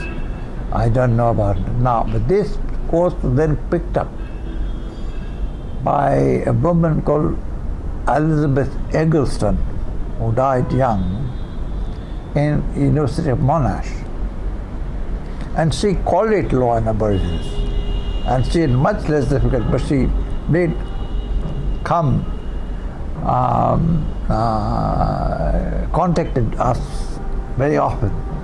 Sydney and Monash were kind of pioneers in the 70s of that course. But our emphasis was on rights and justice. And out of this course, first year of itself arose what would become Middle of Mr. Nabarko. Australians, Australian legal system did not recognize and does not recognize social action litigation or public interest. Here our students can file a petition to the highest court in the land and appear before them as petitioners in person. I did appear. I started it also, I know, in 80s. I call it social action litigation against the American public interest litigation. That's a different story. And I'll die calling it SAL, not PIL. I'm a happy man, happy person. But that's a different matter. We're interested. So how did the Malopam and Nabalco, what was the relationship between them? I picked up Nabalco from the newspapers. There's bauxite mining in Gow Island, Northern Territory. And Gow Islanders did not approach us. More daily I go to Gow Island, but I thought there was a making of a legal challenge. Now, legal challenge was extremely complicated because we had to prove that Aborigines had a legal system. And that was a bugbear. That common law would recognize, and they had a legal system, customary law and all that, ought to recognize, de lege ferenda recognize. So we worked very hard on our students and I. We in fact converted the course into a workshop, and there were different inputs. They were not very sound, but and evidence was the main problem, another main problem. Where do we get the evidence? Where do we get the people to testify? But we could not appear, nor we could file this thing in our name in Australia. It's out. I don't know now. So it was done through a form of solicitors. And we found some Sydney solicitors, I forget the name at the moment, but who said, you do all the work, we'll do the cross the T's and dot the I's, but it's not our baby. And we said, we can't pay you. We said, misguided, but we'll help you. But it's all right. It's all perfectly all right. I love to be misguided. I just love it. So it was fun.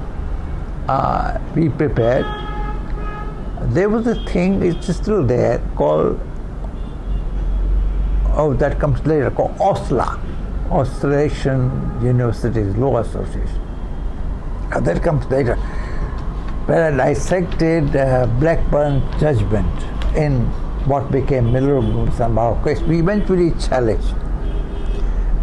The idea was we took the myth of dream time. It's a universal Aboriginal myth, but peculiar also to Gough Island. Now, what's the dream time? It's an untranslatable notion, but so far as you can translate it, you could say roughly that your ancestors visit that place, and therefore it is sacred. Now, if you emphasize the word sacred, it cannot be sold in market overt, and you lose your claim before the court that they had law. Because the definition of bourgeois law is property law and contract. Contract law equal to bourgeois law. Without transactions and without property, there cannot be any such thing as capitalist law. Freedom of contract, transaction, and association, companies, and so, and this is where we failed. This is exactly where we failed. But Blackburn, Justice Blackburn, and Mabo would not have happened but for Blackburn. I don't know how Australian scholars view it now. So Blackburn recognized that Australian Aborigines had a legal system, recognizable as common law. The first victory of sorts. Secondly, recognize the usufructory rights in law, in technical law. That is, you can equitable rights in there was institution of property. He recognized that as a judge, white judge, Australian judge. He said, but if you insist on dream time, they cannot alienate a market over it. Therefore, they don't have property rights. They have a legal system without property. He invented a legal system without a non-bourgeois legal, in my world. So I wrote for Osla a paper which is the analysis of Blackburn's judgment and a lament. 20 years later, Marburg happens. And it's a great victory. Around the time or soon after happens Dalgamuku in Canada. British Columbia was the matter referred back. I was slightly involved in Dalgamuku. I advised, I talked with young lawyers in Native Title Fund in Toronto when they're mounting this strategy. I forget the names, and they gave me a lot of material. And I went specially to Toronto. I mean, there are other reasons, academic reasons, but this gave me a base to talk with these people. I was in correspondence. It was called a Native Title Group, a young lawyer, very intelligent young people. And I talked about Middle struggles. Middle broke the conspiracy of silence in Australia.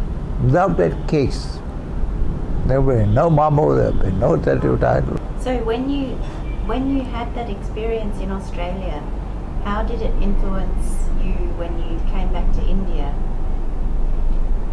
I came back to India because this question was asked by my students about what happens with your Aborigines. Yeah. And I did not know. And I said that. I said, look up, but I don't know. And I assure you, I promise you, I'll go at the first opportunity back to India to work with them. That was my answer. I'm still working with them. That's my answer to you. It's an ocean here because there's so many called Adivasis or scheduled tribe, but that's just a generic name. They're so different groups. Some may recognize as states like northeastern states. They are all, and Tribal Hill Council are referred to the 6 schedules. But how did you find the solicitors? Like, how did you find the solicitors? How did they find? The law firm, the solicitors to help you. Well, it's true, Jim Strigelman and others found it. They did the legwork. Yes. I just don't remember just now, but it is there somewhere. Yeah. that a law firm would take up this case was itself a major victory for us. The legal culture was poised against everything that we are doing. That's the law school was poised against. And the idea that students and teachers would together do a case was something. One would use the academic course for social activity, social action, was the idea unknown. How did the faculty respond? Very badly, very badly. And you would have,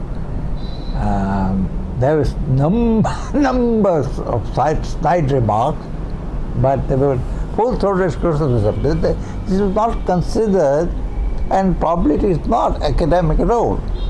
Let us face it. But I studied at Berkeley. Don't forget it. I studied with not with Kelson, but also with another man from Oxford who was a legal historian of Rome, David Daub. Now the campus was burning. I was marching, and he held in Kelson Hall political science department a seminar which I audited. And the whole seminar, the title of the seminar was The Notion of Impossibility in Greek and Roman Law.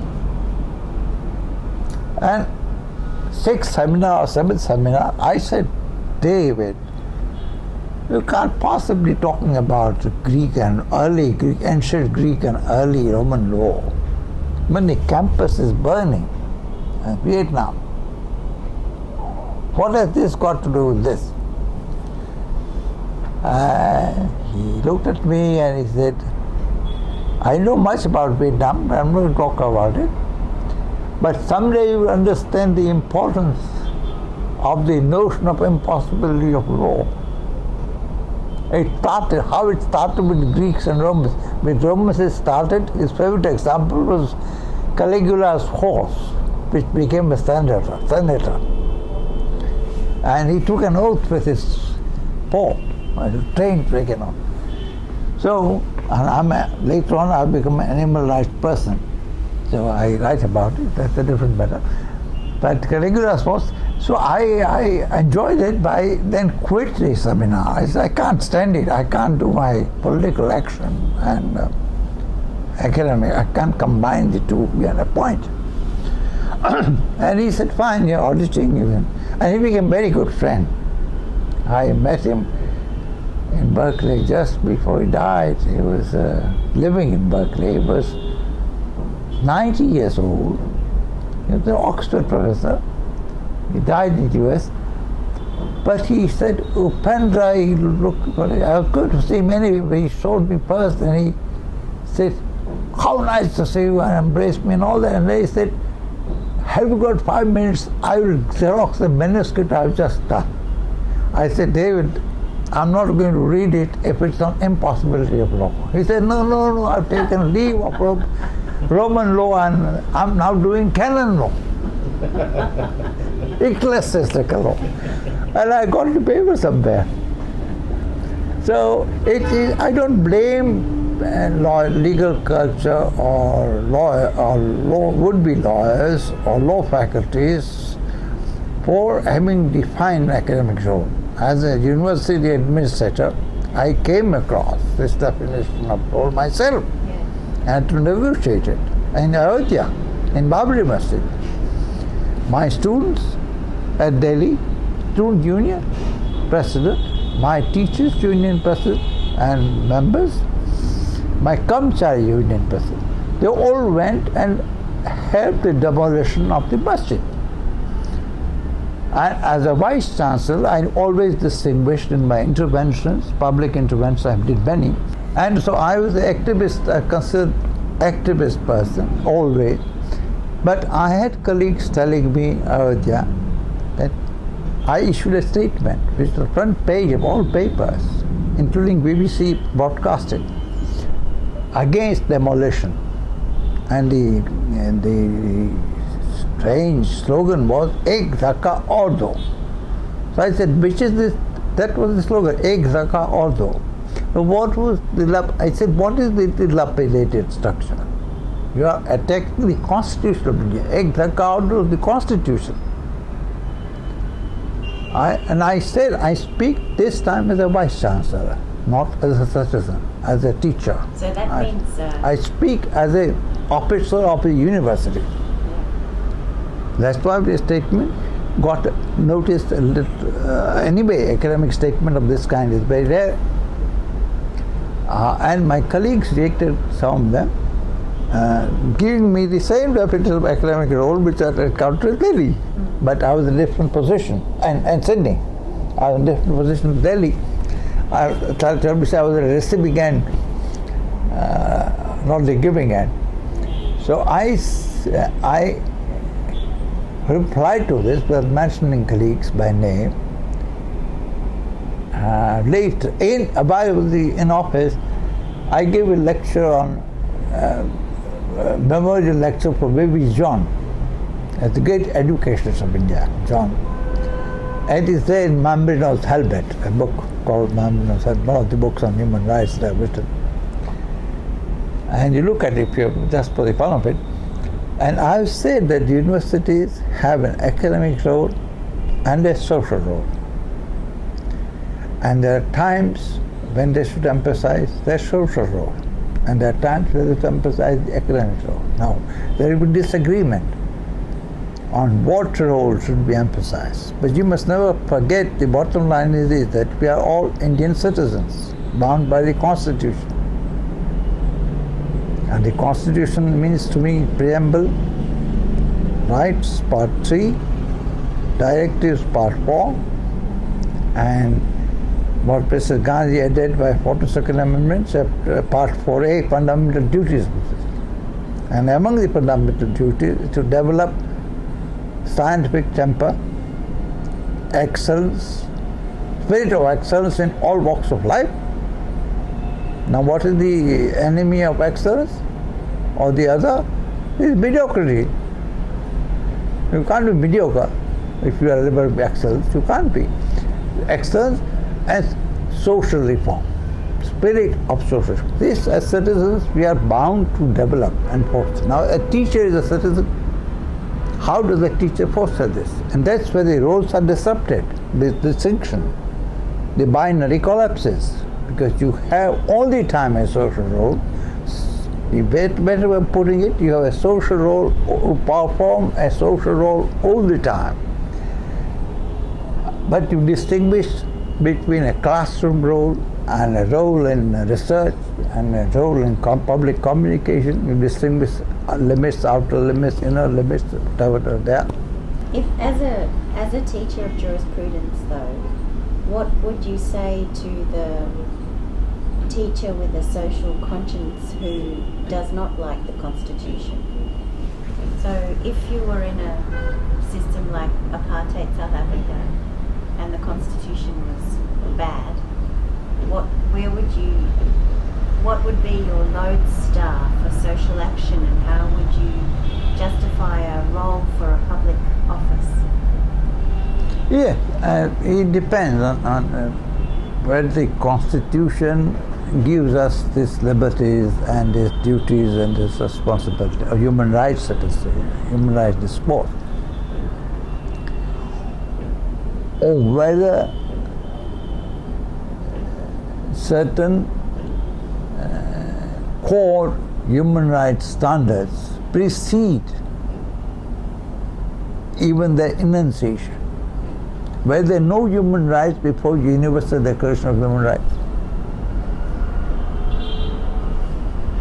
Now you have to go back, we don't have time, we have to go back to the whole history of natural law for that. Before positivism arose, we had nothing else but natural law. You know, I distinguish between two trinities of Western thought, two holy trinities. Hobbes, Locke and Rousseau on one side, Freud, Marx and Nietzsche on the other. And we are supposed to move in social theory either this trinity or that trinity, that's all. It's an Asian trinity, it's an African trinity. Are there African trinities? Are Latin American, all this? We don't know. The entire mode of knowledge production is one. That's why, like Gandhian stampers on state Swaraj ideas, every epistemic self-determination, epistemic insubordination, that is Mangalore's word, Latin American, and use a nice phrase from Felix Guattari, fight against what he called semiotic enslavement, or what our friend Boaventura Santos called epistemicide. Fight against epistemicide. I think this is all we have to fall back on, their values. So those, Steve Biko did not adhere to the Constitution because Constitution prescribed, Mandela did not. They did not obey the legality of the Constitution because the Constitution prescribed apartheid and therefore it was unjust. So you have to go to the justice values of the political order and use every means that you have in practicing this semiotic freedom, or in practicing resistance to enslavement, or practicing resisting epistemicide, and so on. I put it now in my young age, I've realized that I've not quite clearly distinguished between two things: the idea of human rights and the norms and standards, the law and jurisprudence of human rights. And these are two distinct things. Although I've said a lot about these, I'm not clearly distinguished. Now, first one is a philosophic moral enterprise. The second one is a legal enterprise intersecting with the moral, but not quite, contingently intersecting. So, Upen, I've read a lot about what you've written about Eurocentrism, particularly of international law. And I wonder if you could tell us something about how you understand the problem of Eurocentrism, of international law, and strategies for struggling against it as a teacher or as a lawyer. You know all the answers because you wrote a book on the subject. I don't know. I just play around. For playing around, I can, the very serious subject.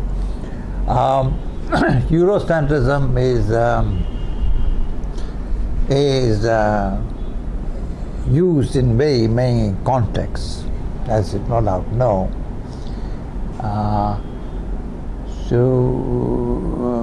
In early post-colonial literature, it was used as Europe-centrism, not as Eurocentrism. It didn't apply to all the West. It applied to Europe and certain countries within Europe, which colonized. So if you look at Cabral, or you look at Fanon, and look at many other discourses, and Krumah and others, you find constantly it's the old meaning of Europe, Europe-centrism, distinct from Eurocentrism. Then there is a different reference in international law, which is crystallized now for some time in this notion of law of civilized nations as a standard. A lot written on it, where the idea is that norm creation is distinctly European in character, Western in character. The norm creation can refer to historically, self-determination was invented by Wilson, the human rights invented by Eleanor Roosevelt. In other words, it's only civilized nations which can imagine, which I said yesterday. The savages can't, the non-civilized can't. The core claim is that all norms and standards which control the states are essentially Eurocentric in origin. And some would even go to say they are Eurocentric in their development. Now, if a normative claim, it goes back to, it's a normative claim. It's a historical claim. It goes back to their revolutions. So in international law, it's a claim to closure, basically. That all norms originate from or develop from the Western nations. Yeah.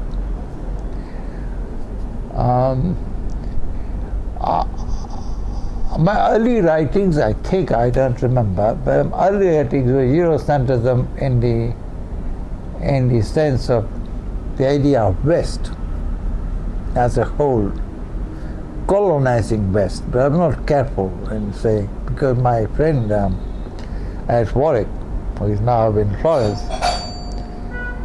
who worked on Roma, he always said he comes from a small, they're non-colonizing parts of Europe.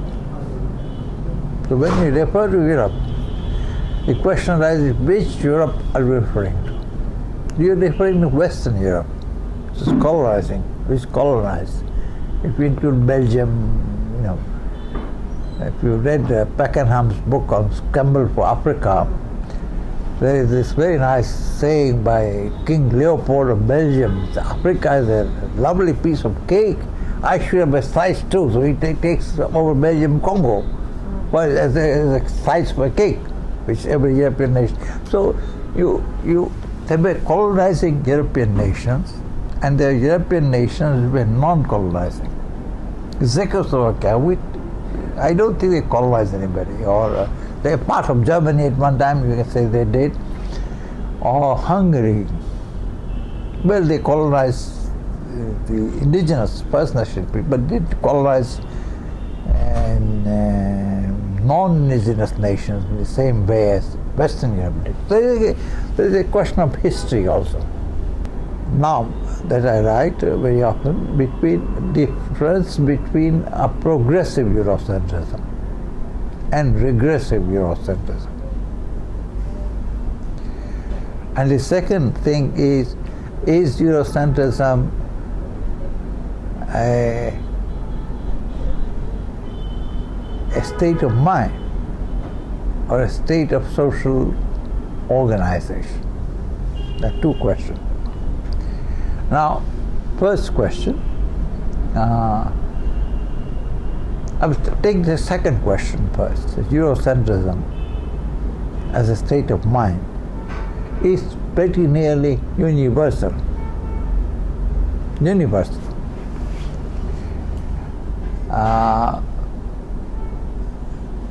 At least among the literate upper middle classes people. Franz Fanon wrote a long time back a book. It's never released, but it's a polemical book. It was called Black Skins and White Masks. So Eurocentrism as a state of social consciousness of the bourgeoisie or the upper middle class, whatever you want to call it, is supportive of empires and empire building. The mentality, as the French say, mentality that supports centralization of power, even despotism of power. The Eurocentrism as state of mind is a very different thing from Eurocentrism as international law would apply for a specific territory and peoples, and colonization. The interesting thing about this notion of Swarajin ideas versus universal Eurocentrism of the mind, of the human consciousness, social consciousness, is a matter much to be studied, and I think we don't study it enough. And therefore we can't explain what is called today neoliberalism, which has many histories. It is not only now that it is surfaced. We can't even explain the idea that anything can be without contradictions. I think neoliberalism is a matter of no contradiction. The historical contradiction, capital labor being abolished, no more contradictions remain. There are no, and that means you have a theory of contradiction which is silent. when you talk about Eurocentrism, general Eurocentrism. Whereas Ambedkar said in his famous speech ushering the Constitution that you have political equality but economic inequality. You know, this but that, this but that. It's a very nice passage. So here the theory of institutional contradictions. There are normative contradictions. There are historical contradictions. And there is the original contradiction between capital and labor and between different races. Some born to rule, some fit only to be ruled. So you have to think about neoliberalism as a contradictory unity, not as a surface without contradictions. You have to think with, if you mention authors, you think with Negri and Spinoza, and you have to launch your ethical insurgency. Even though these are European names. But when you're fighting a consciousness, you think with Fanon, you think with Nkrumah, who define neo-colonial. So that is one thing. But I leave it aside. I distinguish between what I call regressive Eurocentrism and progressive now, last 10, 12 years. The regressive Eurocentrism is very clear, where there are colonies and colonizers. Now you have colonies without colonizers. So how do you confront that problem in any language of Eurocentrism? It's a question mark. But we can think of colonization, as you have thought, no doubt, very well, in terms of control over Angi's thought, many others have thought, control or sovereignty over religion, occupation over territories, resources, environment, and people.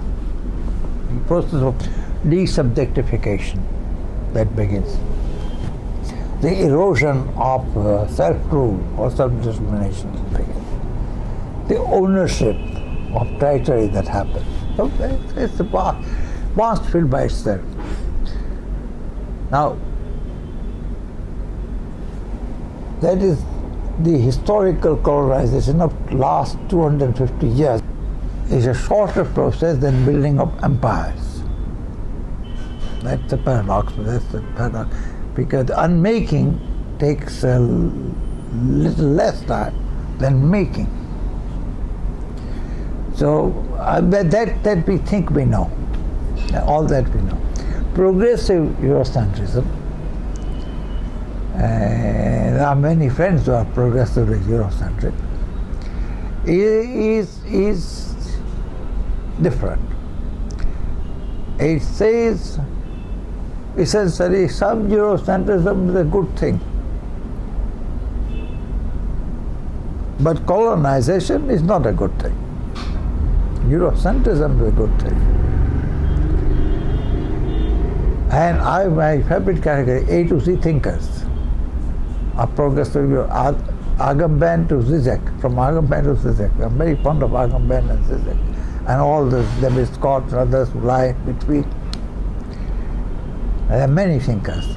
I'm encompassing all the postmodern thinkers in that. The progressive Eurocentrism should be, I believe, a subject matter for close examination. And the religious turn in progressive Eurocentrism is very important to me. The religious turn has happened with Badiou, the French thinker, who says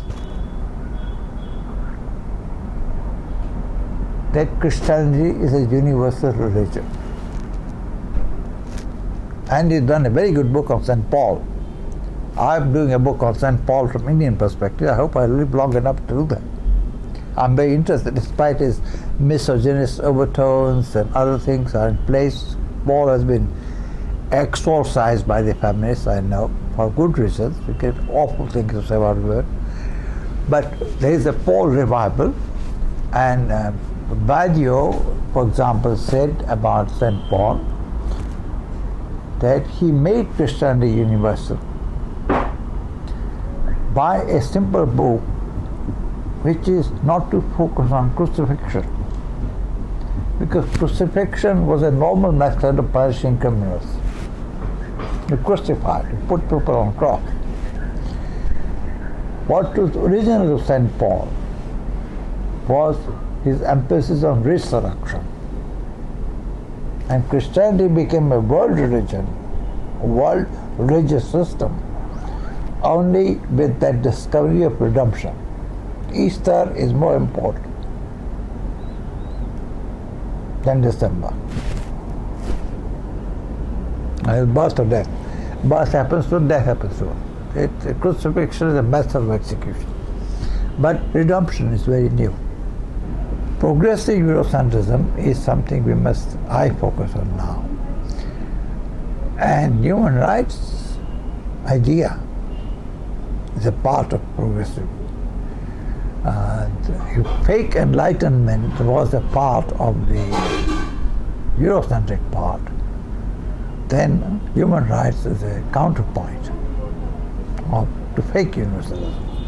So I don't know if I've gone anywhere with this, but this very briefly my... That's terrific. And we have instructions from your principal that we must stop. Why?